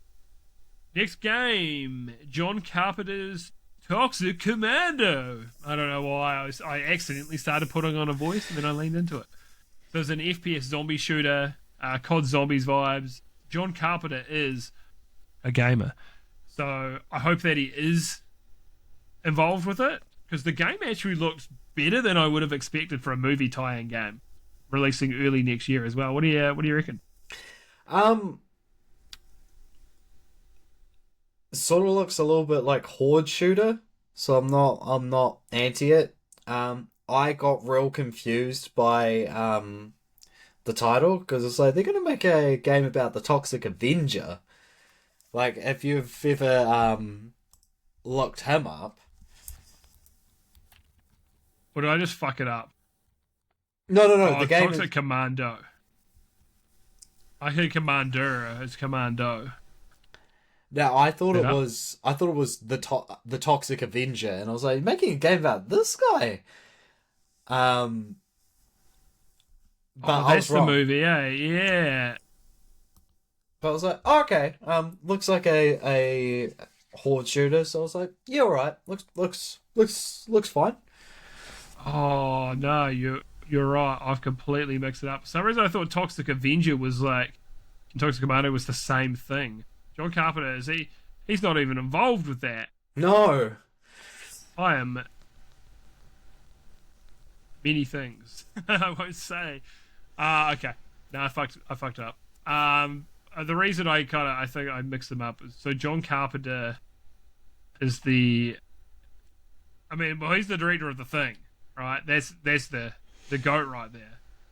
That is my that's my favorite.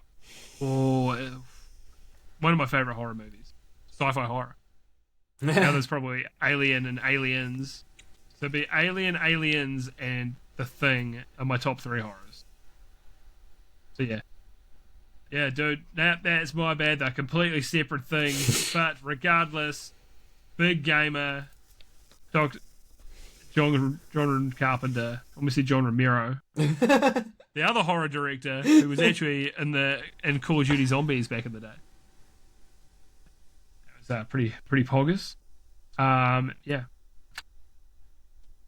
But yeah, kind of like the World War Z game, kind of like COD Zombies.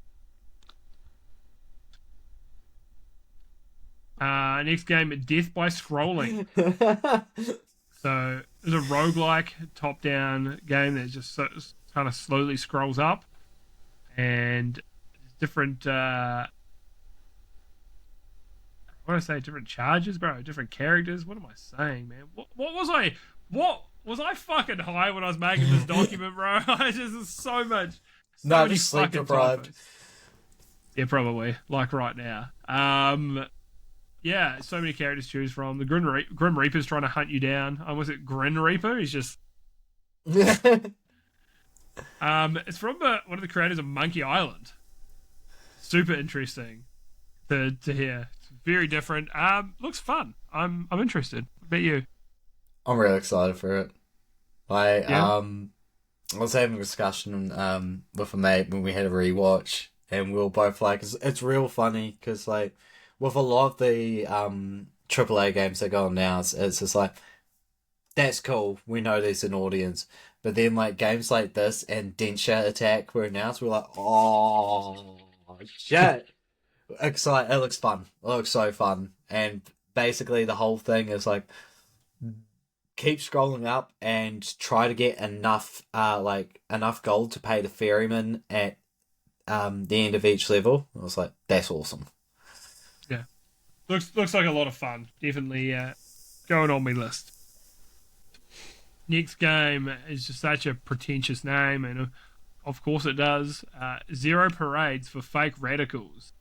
We're so cool and edgy. So it's the Disco Elysium studio, which most of the team they've made it have left, but it's a CRPG. It looks like similar vibes to Disco Elysium, which I couldn't get into, but their whole thing was like they were supposed to be like a very very like pro-communist, and they got fucked over by the publisher or something, and then big complaints, and then they ended up leaving. It was supposed to be like a co-op, and then it just did not work out that way. So yeah, I hope it's a great game. I hope it's successful, but there's so much like they just feel very pretentious, these guys. See, I'm like interested because Disco Elysium has sat on my wish list for ages. I'm pretty sure I've removed it because when my mate Gage and I will jump into a Discord and he'll share his screen and we'd both be essentially I'll be playing vicariously through him, and I watched him do a whole run. I would help with inputs on what to do, and when I finished that I was just like, mint, I don't need to buy this game anymore. So I'm looking forward to doing that with this game. It's not like a gameplay driven game, right? So no, you were a consultant on that playthrough. So yeah, I get that. That's fair. But did you enjoy it? Yeah, dude, it's because like you can instead of getting like stat buffs and stuff like strength, it's like personality and stuff like that. One of my favorite things was mate's character was real delusional and basically a drug addict rock star cop, and there's a part where there's a ladder and your cohort's just like, there's no way you can get up there, and he's just like, watch me. And one of the options was just like cautiously climb up, the other one was teleport. So he pressed teleport, landed a crit on it, so it ended up happening. But the way it panned out was screen face to black, and then comes back in the frame with you on top, like climbed the ladder, and he's like, "Do you see that? I teleported." And then your sidekick's like, "No, you didn't. You just said, 'Hey, watch this,' and you ran up there as fast as you could." So I was like, I've heard though, as much as I was critical then of the studio stuff, I've heard the writing is excellent. I hear it's like a very, very well written game. So, hopefully it's good with all these changes at the studio anyway. These next ones, they were very brief. So with this, and they also got real political on that as well of these ones. But Darkest Files, a game about democracy, and manifesting. It's similar to like Papers, Please, which is also like another one of these. You got much to say about this one? Again, it was a blink and you missed it for me. Yeah, it was over very quick. The next one, which I thought this one stood out the most out of these, but it was a story-rich CRPG set in a lockdown apartment block, the dawn of a world war. Yeah, I mean, I thought this seemed quite interesting. Once again, this one is also political and it was brief, but I thought this seemed quite interesting as a concept. And yeah, you got any thoughts? I briefly remember this one. I was just like, presentation looks nice. Again, I actually think like for these, this and the other one, they were very blink and you miss it for me. I don't know, it just didn't hook. Yeah. Yes. same here. I thought this was the better of the three from just what we've seen, which was very brief. Next one was compensation not guaranteed, which I actually do like that name. I think it's really good. And it's a document checker from the perspective of a government worker. It's very brief. And like I said, very much like Papers, Please. It looks goofy. But, yeah. But just like goofy. So we'll see when these are out how they go anyway. This is probably a scriptlet game, to be honest. He enjoys Papers, Please and Not Tonight or stuff like that. So, yeah. Next game, this name, I don't know. Neverness to Everness is a dumbass name.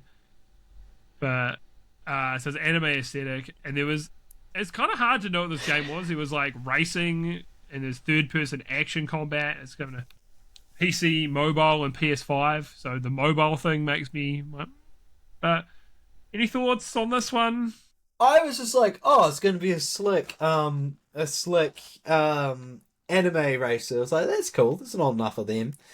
And then when it showed the combat, and then like the character like uses a vehicular attack in it, I was like, what is going on?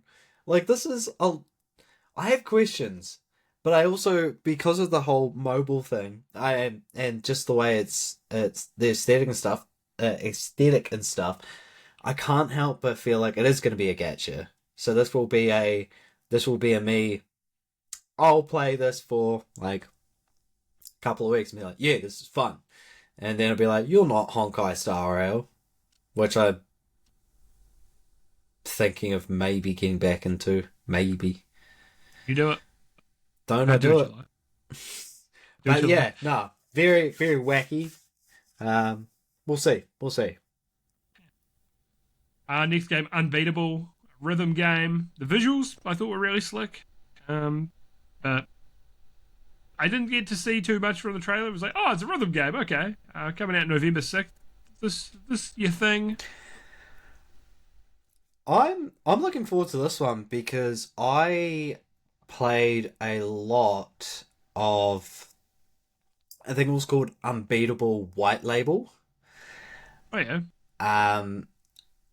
But only one song. Like, there was a lot of songs that had like singing and stuff, and I was like, this is kind of and a lot of it's just like, you gotta jump, and then like whack on the beat. But there was this one in particular song that was so good. I was just, what are you doing? Melting.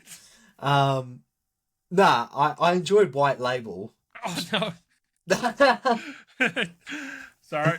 It's just melting for no reason. I don't know, man. No, I'm looking forward to it. White Label was good, so a full release game, because pretty sure White Label was a demo. Oh yeah, makes sense. Next one, Honor of Kings World. So I'm assuming it's an MMO. Honor of Kings is already a thing, isn't it? It is. It just says online game. It's the MOBA. Okay, so they've made a MOBA, and then they are going to make this MMO in the world of the MOBA. By the looks of things, with an anime aesthetic. Does this interest you? No. Nah, didn't do much for me. Nah. I'm not into MMOs, and I've never played Honor of Kings. Nah, same. Like, I'll try an MMO and be like, this is the one that breaks the mold. This is the one that I'll stick to. Never works. I feel like, and don't get me, I could be completely wrong here, but I feel like Honor of Kings was the Tencent published game because that they wanted Riot Games, because they own Tencent, to... Wait, the other way around. Tencent own Riot Games. It's not the other way around. That would be fucking wild. They were like, we want you to make a League of Legends mobile. And they're like, we won't do it. They did it later. But so Honor of Kings, they're like, fuck it, then we'll do it ourselves. And Honor of Kings was like a rip-off of, like, heavily ripped off League of Legends. I'm pretty sure it's this one. It could be another game, but yeah. And then they did a League of Legends mobile game anyway, and it was like, well, you could have just done this, and then they wouldn't have had to rip off your own game. But they own you, so what you gonna do? So yeah, but no, it doesn't interest me. Speaking of things that don't interest me, Squid Game and Fortnite, new game mode and skins, and there's some fan game modes. Yeah, Yeah. Fortnite's got a Fortnite, and it's great. It's massively successful, but yeah. There's an ad for Delta Force, so it's a free-to-play Battlefield-like, kind of like a Souls-like, but man, Delta Force could have had well, and I'm sure it's a good game and it's got so much potential. Imagine if there wasn't a good Battlefield game coming out soon. Imagine if it was just like floundering like they've been floundering for fucking years. Delta Force might have been able to eat their lunch. So I bet they're panicking now, being like, oh fuck, we've actually got to compete with this now. So yeah, Delta Force has done well though. Not your thing as well. They did a live performance from Expedition 33, and yeah, it got me feeling things again. It was good. What'd you think of that? It was good. Yeah. Next trailer, Ninja Gaiden 4. So we have seen a bit of this already, but third-person action game, very fast-paced and violent. I was happy to see someone getting sliced in half or decapitated and seeing the blood. I was like, I feel like we're just not getting that level of violence in these games, which I just think is, when it's over the top like this, you're like, that's so cool, man. So people have been playing the previews are saying it's really fucking good, and there's a campiness in the trailer as well that is the good kind. You're just like, oh, that's fun. That's nice. Platinum Games, I think, are really good at that kind of campiness as well. Like they've cooked with this, man. It's October 21st is when it's coming out. It is on Game Pass, so you're excited for this. You already know my opinions on this. I'm super hyped. I love the fact that there's like a real style contrast between Ryu Hayabusa and the dude from the Raven clan. Like Ryu using like just his usual sword, maybe twin swords, stuff like that. But then the new guy is just using fucking tech. I'm so excited for this. Yeah, people that have played it as well have talked about how they think that it's amazing how the characters feel so different to play as well, and how the new character feels like a Platinum Games character, and Ryu feels like, what was the team that originally made it? Team Ninja. Team Ninja, yeah. Koei Tecmo with a publisher, I believe. So yeah, the Ryu still feels like a Team Ninja character, and now the new one feels like Platinum, and I'm like, that's really cool. Like to have these different feels from both studios. So yeah, I was gonna play Black 2, but just there were enough other games out at the time, so I'm gonna wait for this before I play my first 3D Ninja Gaiden, because I will be playing Ragebound soon, hopefully. Same. It's been on the cards for fucking ages now, but I've finished Wu Chang, so yeah, it's up there. Cinder City.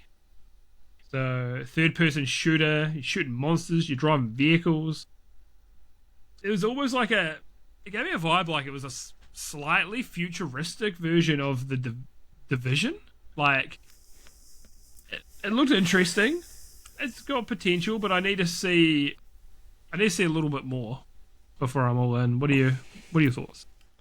For a brief second there, I was just like, oh, this is giving me Exoprimal vibes. But it's like, so I was like, oh, I could be keen. But same bar, it's like, just need to see a little bit more. Dude, Exoprimal is a game that I'm still so hot on, because look, if I paid $100 for it, I would feel differently, I'm sure, than playing it on Game Pass. But man, I loved Exoprimal when we were playing that. I made sure, like, even when you guys weren't online, I was still playing it. I got all the way I completed everything in the game. I did all the missions, got way through, beat the last super boss. I was like, this fucking rules, bro. I love Exoprimal. I know it didn't do real well for Capcom, but just it just hit for me at the time when I needed something like that. Did you So did you play when they did the update where they had alternative, like they had different versions of each of the characters with I different don't think playstyles? so. I think Neither. I'd already kind of finished it up at that point. I'd done all the content that was in the base game, and I think then I was kind of done. Yeah, it was a wee Game Pass gem. So next game, Time Takers. So this concept, this is really fucking wicked. I really like this. So it's like people who die at different points of time, they'll essentially get saved and teleported to this like battle royale like arena where they can like fight for more time and for like killing people. So they're all trying to kill each other so they get more time to potentially get out and live their life again. So you're seeing like knights and samurais and people from futuristic settings and like almost like barbarian like people just fighting each other. You're like, this is really fucking cool as an idea. I'm super interested. It could fall short on the gameplay. Could be just another hero shooter, but Yeah, another short-lived battle royale that can't compete with Fortnite. But the concept, like the premise, really fucking cool. Like, yeah, really good idea. Well done for thinking of something so original in this space that's already so oversaturated with all these like unoriginal ideas, and you fucking had a new one. So well done to this team. It could be free to play, it could be paid. Don't know at this point. I guess we'll know more probably in the coming months. So we get to see a little bit more Silent Hill F. I don't think we need to see much more. It's out just over a month, 25th of September, and yeah, it looks really fucking good. So yeah, are you gonna dabble? Do you think? I don't know. I haven't played a I don't know. I just have not gravitated towards a Silent Hill or a Resi. I don't know. I was like, it looks cool, but I was like, maybe it's just not my genre. Yeah, it's not really my genre either, to be honest. So it looks awesome, Oh yeah, but I probably won't play it unless it goes cheap. But yeah, I think they're making all the right moves with this game for sure. The body horror and all of it looks exceptional. So this is a game I really struggled to read the name because of the font they used, but and then I heard someone say it's like based on the Divine Comedy, and I'm like, oh well, I feel like an idiot. The Divina Commedia. So third person action with parries. Could be a sold lot. Could be.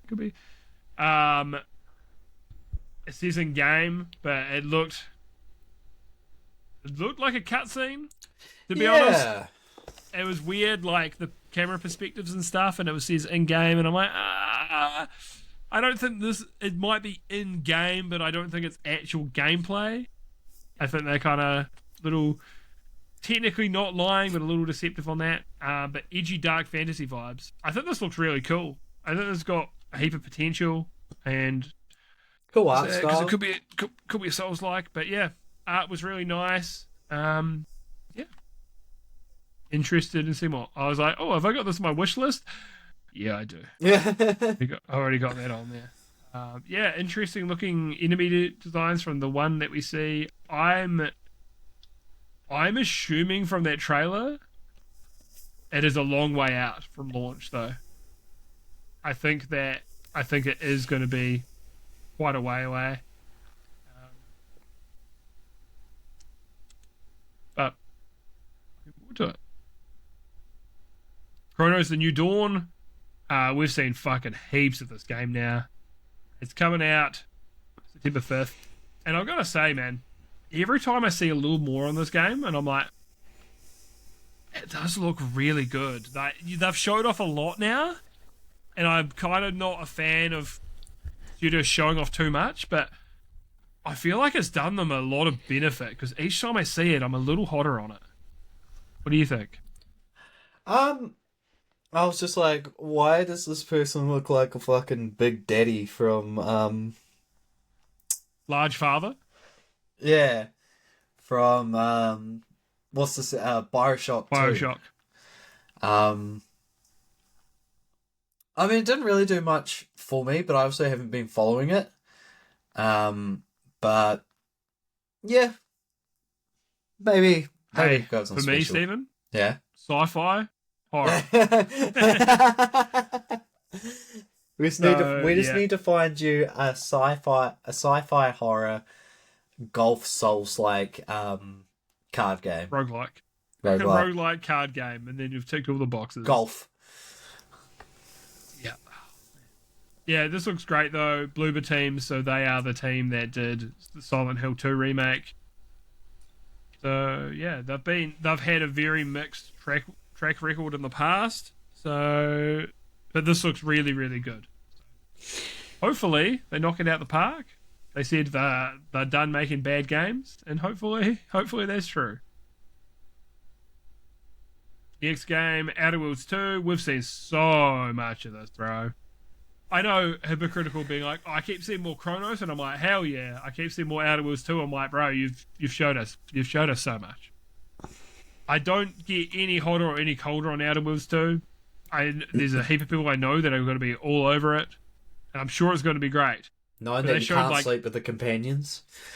Oh yeah, I saw some people were upset about that. I didn't even notice that. They showed like all the companions, and I don't think they should have done that. I think that you want to meet the companions organically in these games. Like personally, that's what I want. But yeah, but I'm sure it's going to be great. Game Pass, October 29th. I'm sure as well. I'm gonna be away. And Alex is kind of gutted because she was wanting to play it, but won't be able to because Away. That's all right. Do you have any interest in Outer Worlds? You're not really a Western RPG guy anyway. Nah. Like, I know a couple of people are excited to dabble it, and I'm happy for them, but I was just like, nah.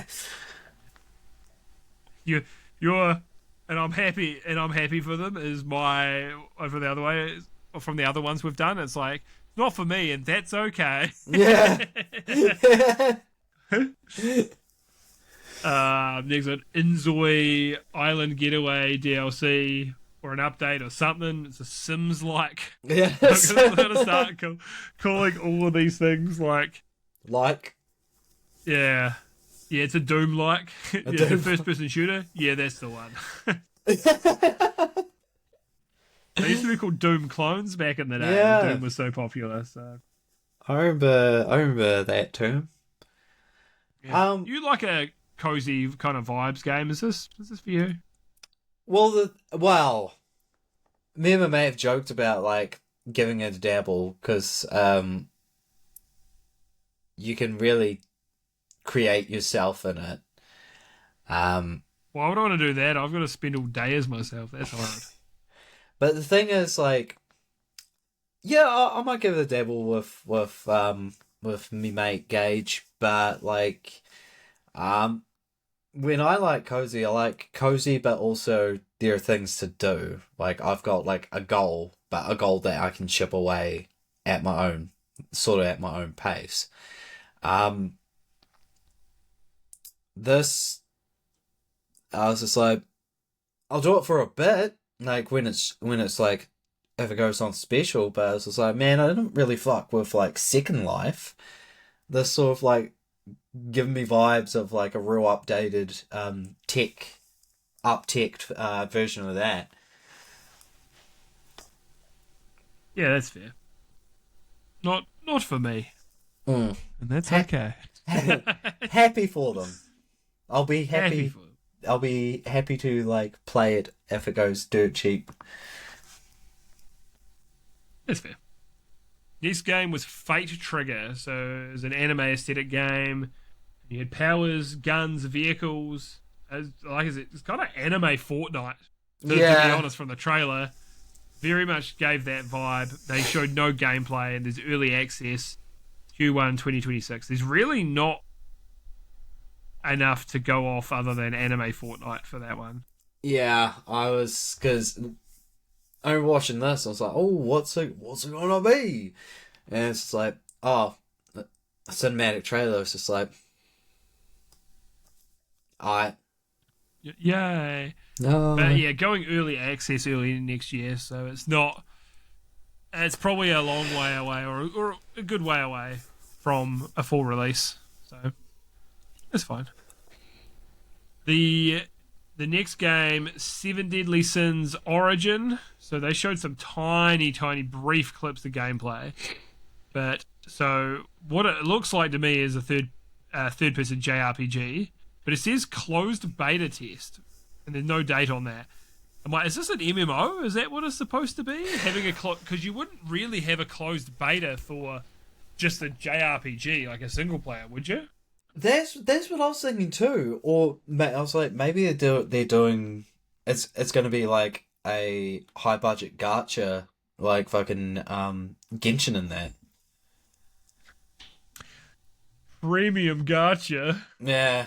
Oh, I don't play Wuthering Waves. I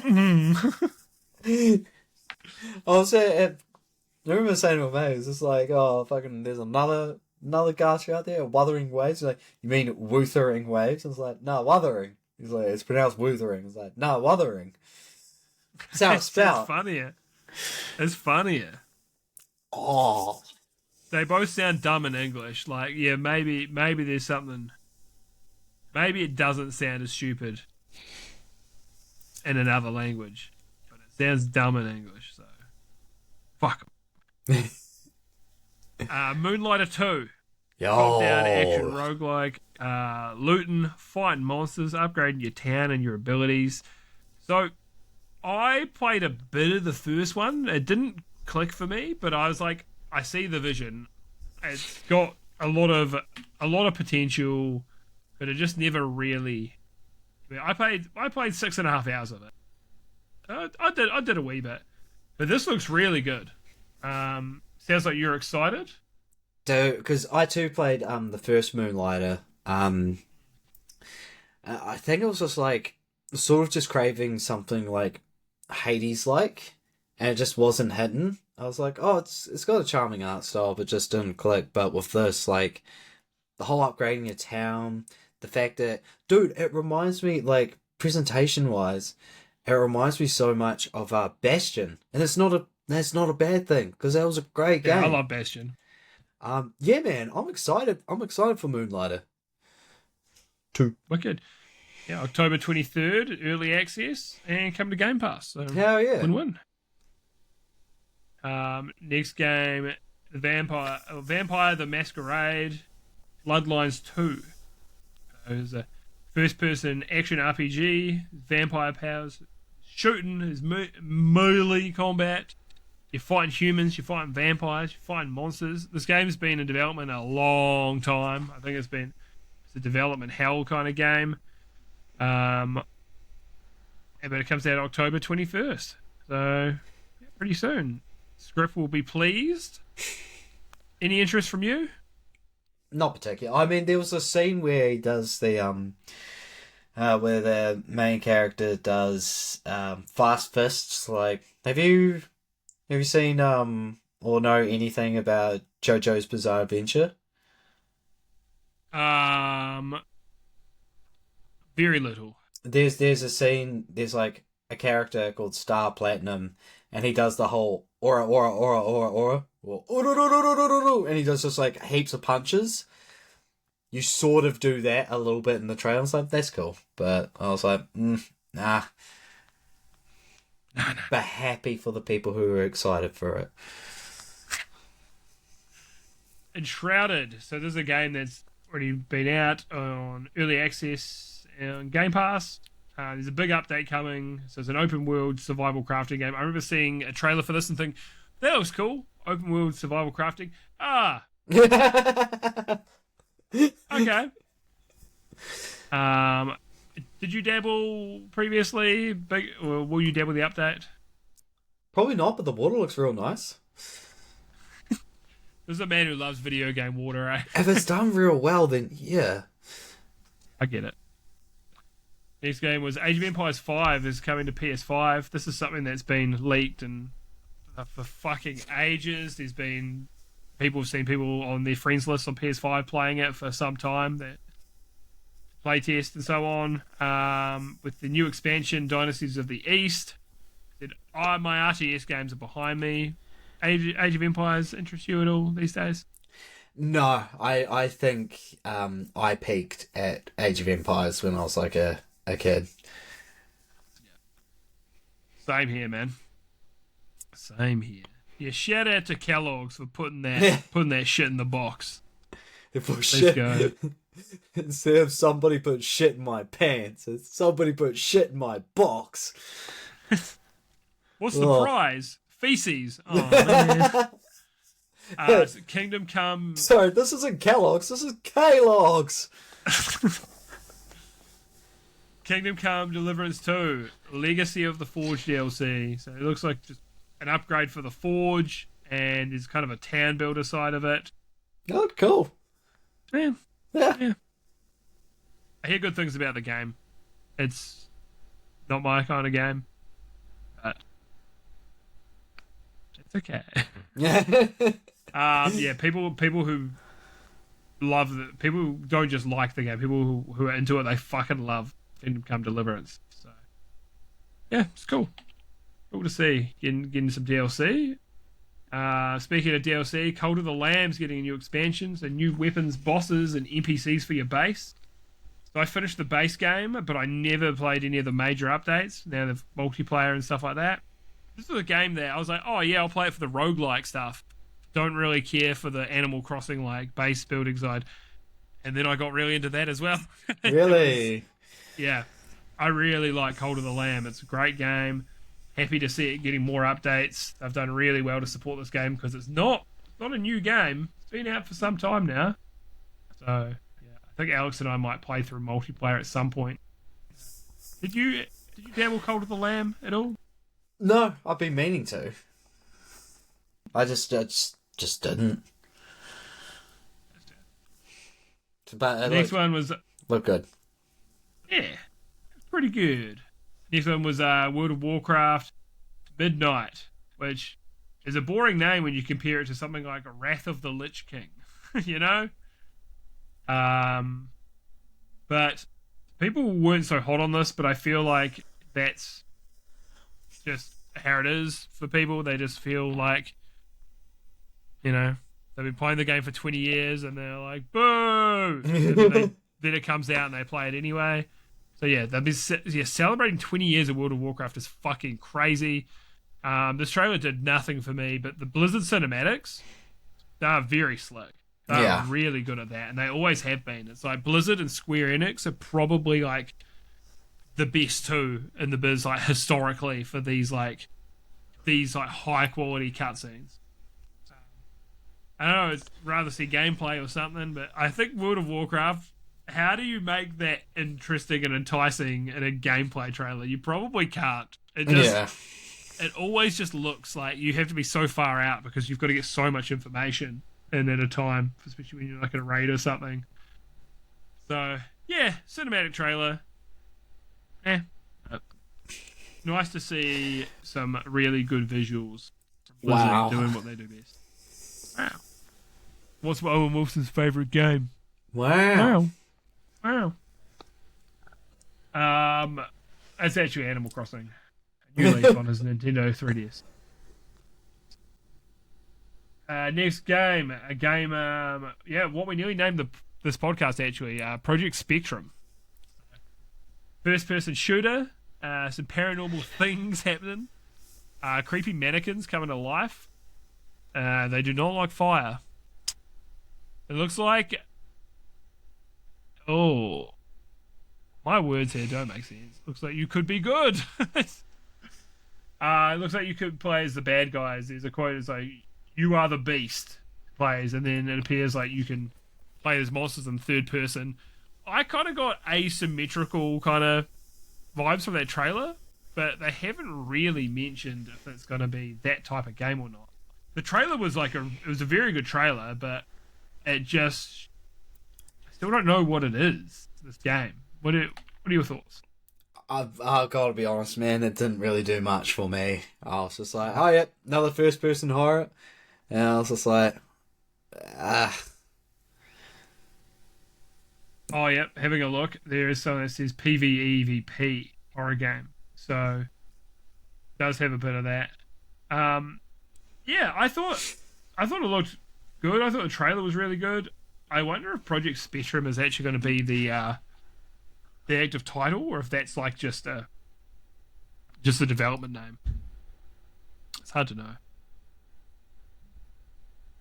Yeah, I'll keep an eye on it, but games like this I find none of my friends are interested in, and then it makes it more difficult for me to be interested in because it's better with friends, it seems.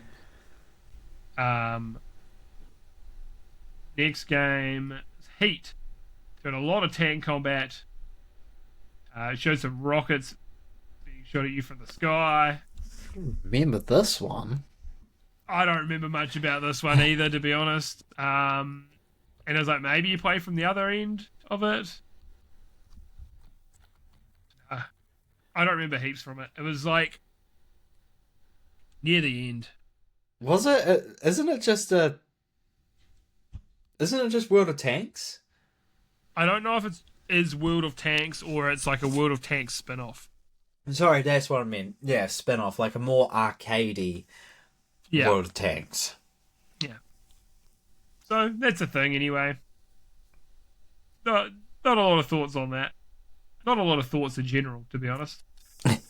So Ghost of Yotai. Tay. Ghost of Lil Yachty. Damn. What was it?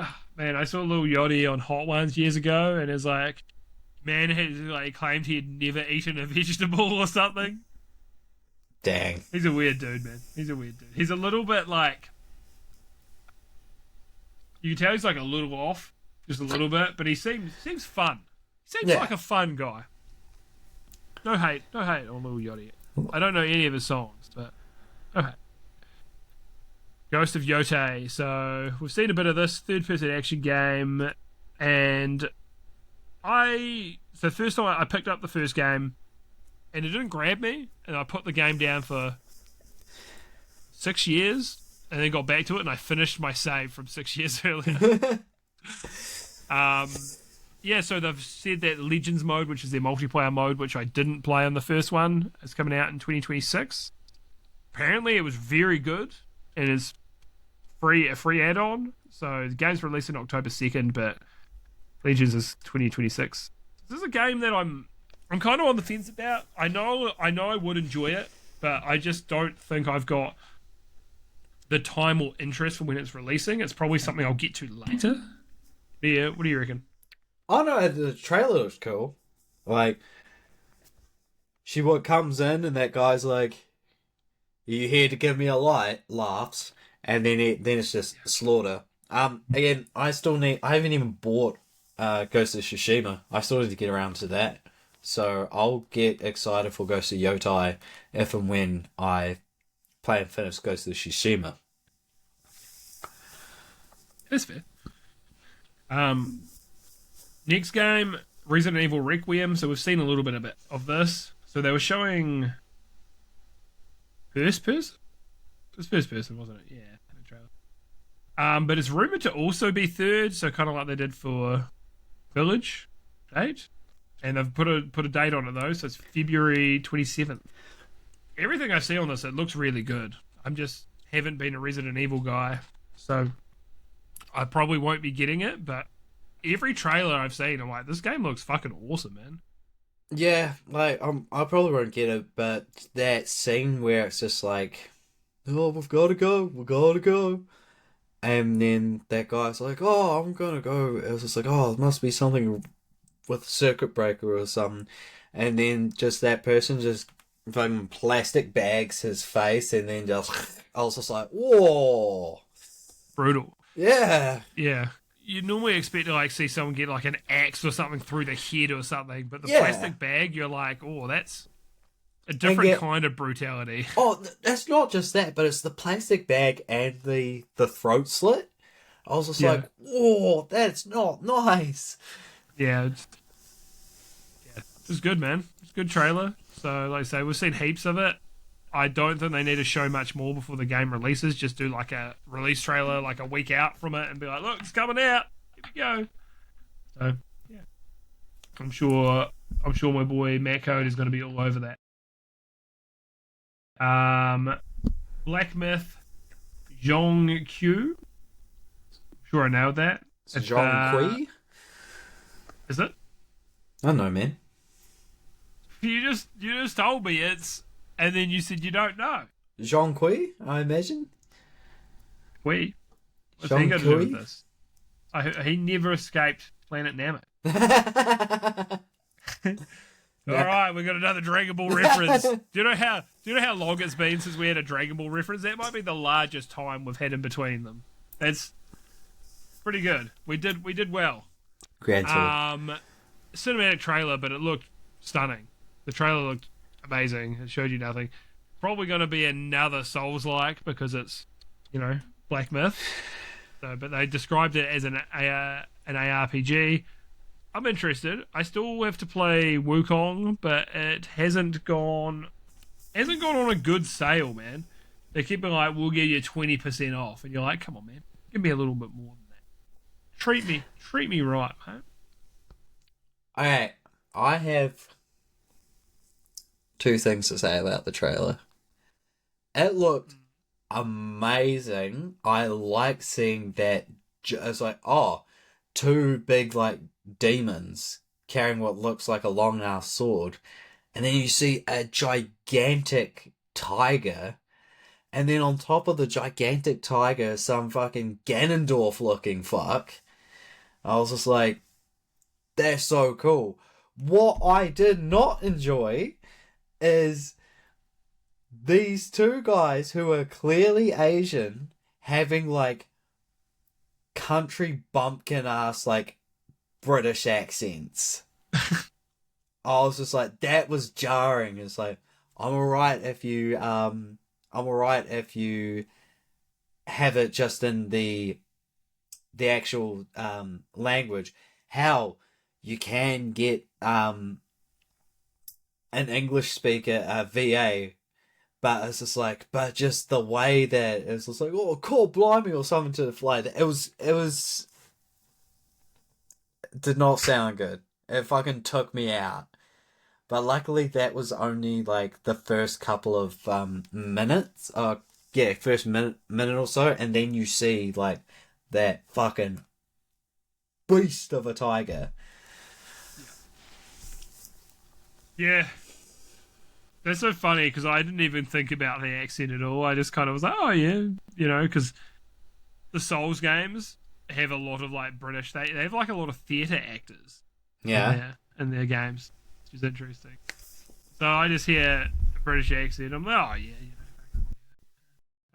yeah. It's funny because now you mention, I'm like, that's right. That is kind of weird, isn't it? Yeah. in that place. It's like in Dragon Ball Z. So Goku's accent in Japanese is actually like their version of like country worker, like farm worker kind of accent, like rural person. But imagine if when they were like, because that might be the kind of vibe that those characters are supposed to be.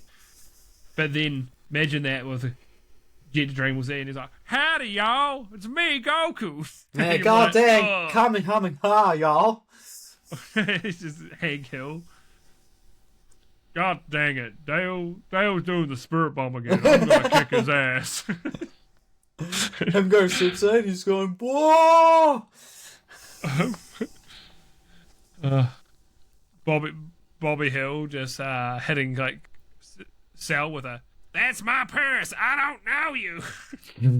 Defeats Cell by kicking him in the gonads. Yeah. Yeah, so anyway, cinematic trailer, so it didn't really show much, but it was visually a very nice trailer. And that was Gamescom. So a lot of repeat stuff, and it wasn't a bad showcase. It just wasn't.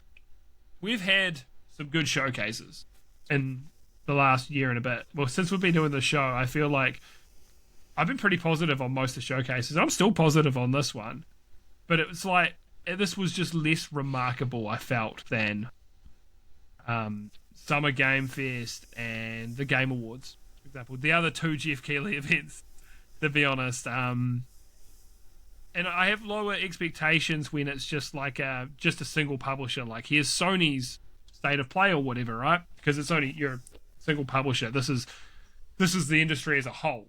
So you're going to view it through a different lens. But yeah, overall though, not bad.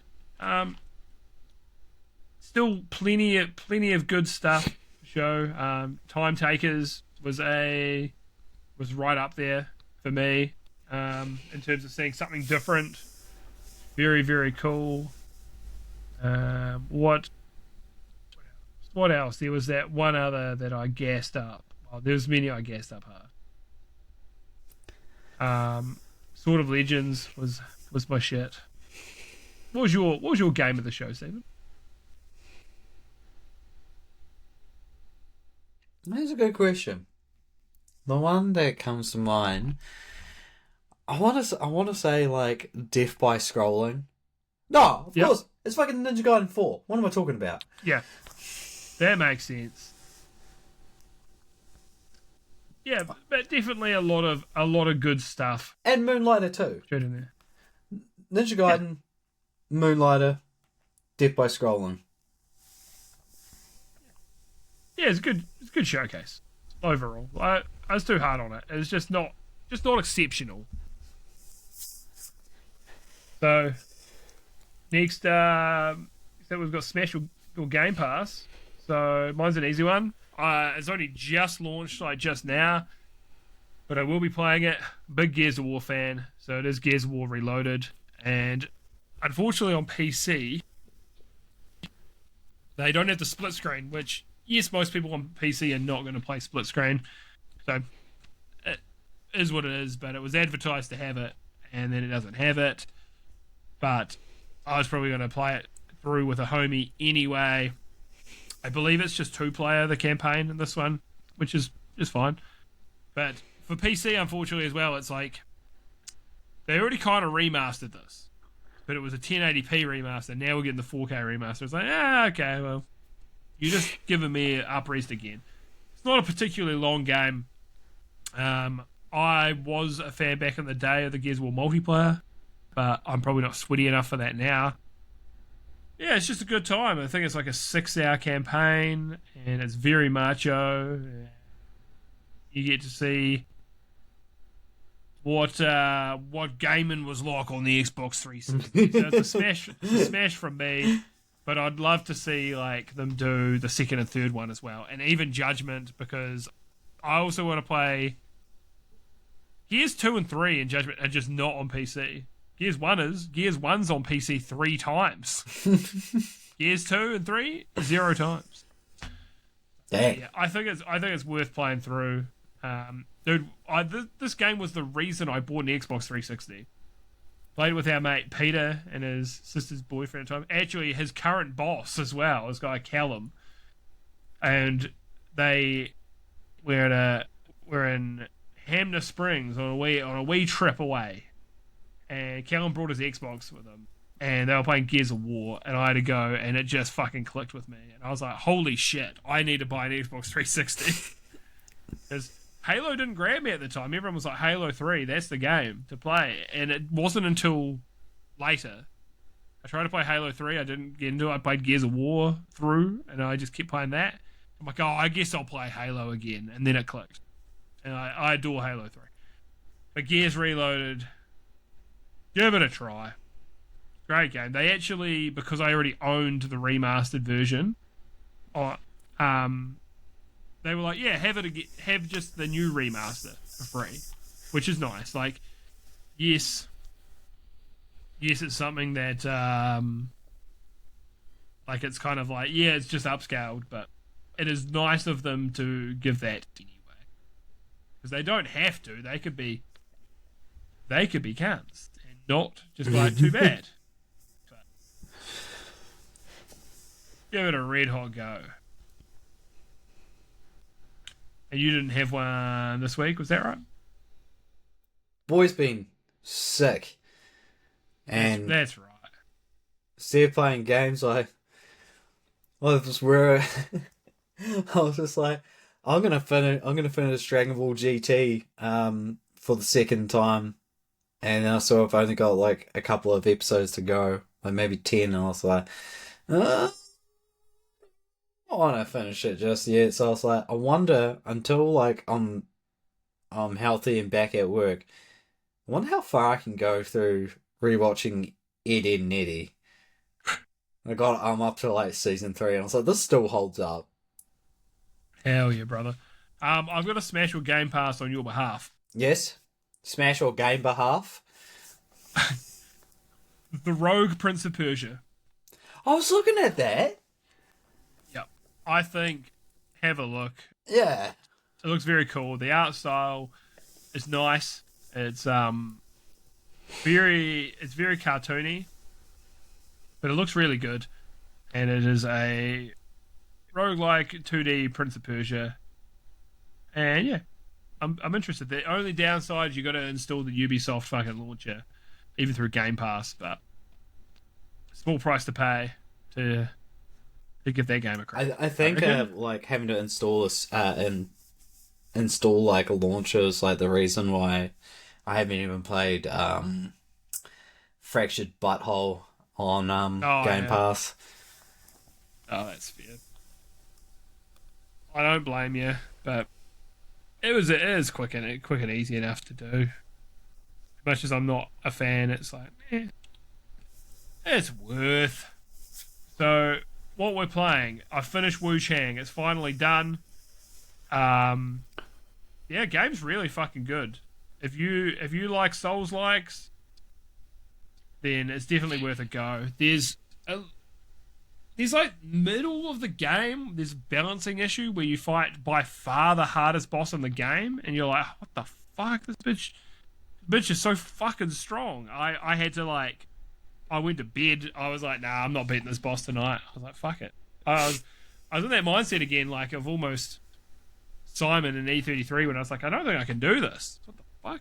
Went to bed because I just knew there was no point in me hitting my head against the wall for that boss. Next time I had a couple of attempts. The next day it wasn't happening for me, and I was like, okay, you just have to change your strategy entirely. Changed my strategy up, started getting a little better, and then I beat her ass. And the game never got any harder after her. Never got any fucking harder. The general areas got harder, but no boss fight. The last one was not as hard. The second to last one. And it was not a bad end game. Souls-likes often fall a little short in the end game. This one did deliver. The problem was just the checkpoints were a bit further apart than I would have liked, and some of the levels got a bit bigger and harder to follow. But overall, yeah, I still highly recommend Wu Chang Fallen Feathers, especially if you've got Game Pass. And you're like booby sweat. I didn't even notice any of the griminess in that game. I swear to God. Next game, playing Donkey Kong. So I took my Switch 2 away with me on a work trip I was on. Just a couple of installs on the West Coast. So played a little bit of Donkey Kong. Watched some stand-up comedy on Netflix on my laptop. And yeah, it was... Donkey Kong is still what it was when I last played it. I thought I was getting into the end game. I don't think I'm quite there yet, so I'll just chip away at it. But yeah, it's still good. It's just not as... It's not Game of the Year. It's not even making my Game of the Year shortlist. It's just good. Next game we've been playing on stream... TV Rector _tech. Peak. And I tell you, as far as friend slop goes, it's Peak. So me, DT, Steven, and our boy Scrip got on to play some Peak. I'm impatient, so I kind of ruined the entire point of the game and sticking together, and I was just going off solo. Sometimes it paid off, sometimes it didn't. So one of the times, right? I guess we should kind of explain what it is. So you get put onto a map, you find little things that can help you climb up these mountains. You find food to replenish your energy. You find med kits to heal yourself. You find energy drinks to give you a little speed boost and things like that. You find things that you should not eat. You find things that you should eat. There's different coloured bananas, some good, some bad. And you just got to climb up to the next point to get to the next level, ultimately. And yeah, the boys were, I thought, being a little slow, so I went off on my own on one of the levels. All three of them died in a tornado. And then they were like, I can't believe, well, Script was like, you abandoned us. I was like, if I didn't abandon you, I would have been dead too. So I actually managed to get through the level completely solo and resurrected all the boys, so the run was still on. But another time, I was solo. Well, 2 times. One time I was solo and I got injured and I was like, oh fuck, I actually can't climb anything anymore. And I'm so far away from the boys, I just have to throw myself off a cliff. Another one, without saying too much. If you get to the peak way before your homies, you can fight an enemy who will not normally be there and will fuck your day up, and he kicked me off the mountain. Lesson learned to not go too far ahead of the homies. But something's that's really cool about it is how you unlock things. It's by completing achievements. Like, you know, like I got to face that enemy alone, which gave me an achievement, which gave me like a visual unlock. Or, you know, it's like consume 20 consumables in a run. Then that's worth an unlock. So I put a little spaceman or a racing helmet or something on my dude, and he's got angry eyebrows. It was basically Speed Racer. Well, you're a speed racist, so fuck you. Yeah, so it is a fun game, and it is a high quality friend swap game. Some of those games there's a little jankiness to them. Like, I really enjoy Lethal Company, but Lethal Company's like very janky, and I think it's one dude making it, so a little different than a team. But Repo's quite polished, and this is relatively polished as well, to be honest. So I feel like the jank high to it is like the physics-based stuff. Yeah, and it's not janky in a way that you feel like this is cumbersome or anything. It's like there's very much like a physics, like sandbox kind of element to it. Like there's parts where I was running and jumping and grabbed onto this chain, and you actually get the momentum of sliding along the chain. Get yourself forwards. It's really cool. Very impressed. What have you got? Some more thoughts on that? Anything else you want to add? It's also real cool to like stick with someone because you have an energy bar, which is also like your health and like you almost like your grip meter. Yeah. But different things. Yeah, stamina. But then you'll get things like hunger, or you'll get poison, or you get an injury, and that just like shrinks your bar down. So it'll make it harder to climb.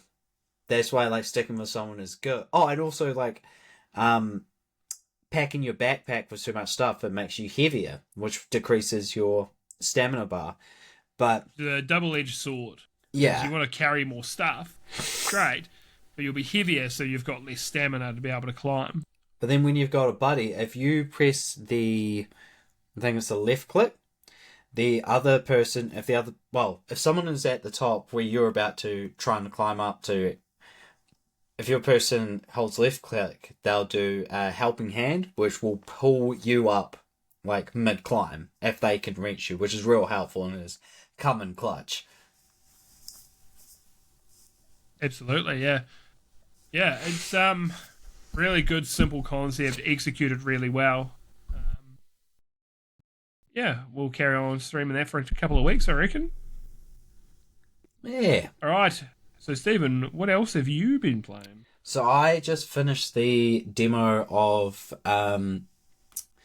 Trails in the Sky First Chapter remake. It's a turn-based JRPG series I really love. Because the first several games have been isometric, quite chibi looking graphics. It's real nice to see this in full 3D, but also with the later entries when they went into 3D, because they started from PSP to PlayStation Vita. They graphically the games always looked. Luckily, I was hooked in by the gameplay and the story because the graphics always looked very dated, and of course we would get the releases well after Japan, but with the remake, graphically it looks so good. I was like, "What's this? A good-looking Trails game? That's awesome!" I finished the demo. They've brought in the combat of the Trails Through Daybreak series, where it's you can do light hack and slash like action RPG by hitting a button and stuff. You mainly do that if you've got enemies that are weak and you just want to get rid of them, or you do that in a couple of big whacks to build up their stun, and then you press the X button, and that changes it into turn based. And if you've whacked the shit out of someone, built up their stun, you just immediately get fucking first advantages. So Okay. yeah, I'm probably, depending, because I think it's coming out next month. I'm probably going to think about contemplating day oneing it because I'm that excited. It's big for you, man. Yeah, I know you don't day one a lot these days. To be fair, I don't day one a lot these days either. So yeah, massive. Yeah. Highest praise. Good shit. So I've got a Steam review for you that was just, I thought, absurd. So for Gears of War Reloaded, I said, this game is surely good enough to distract me from porn for a few days. Thank you, Microsoft. That's from Exist. That guy, big fucking gooner. Surely. Big gooner. But yeah, I just thought it was just an absurd review. There were a lot of people complaining on the reviews, most of which I was like, what? And other ones were about they're not having the split screen because it was advertised to have it.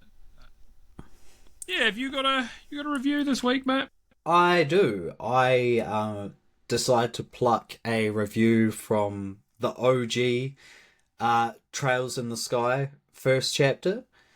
This review is from Kelly, and they put, "Yeah, I love tits. Trails in the Sky." And I was like, "That's good. That's good." Yeah, there was that one I had not that long ago. The review was just tits. Yeah. It's like, hell yeah. Hell yeah, brother. All right. Yeah, well, that's going to do it for episode 17 of the No Scrubs podcast. It's been lovely having you here, Stephen, as always. It's been nice chat some video games, talk about Gamescom. Yeah, man, I love it. I love a game show. Game show? A game show. A games showcase? Yeah. Yeah, it's just a good time, man. Just something, we only get a handful of them every year, so I'm always happy to have them. And it's always nice to talk about them. Yeah.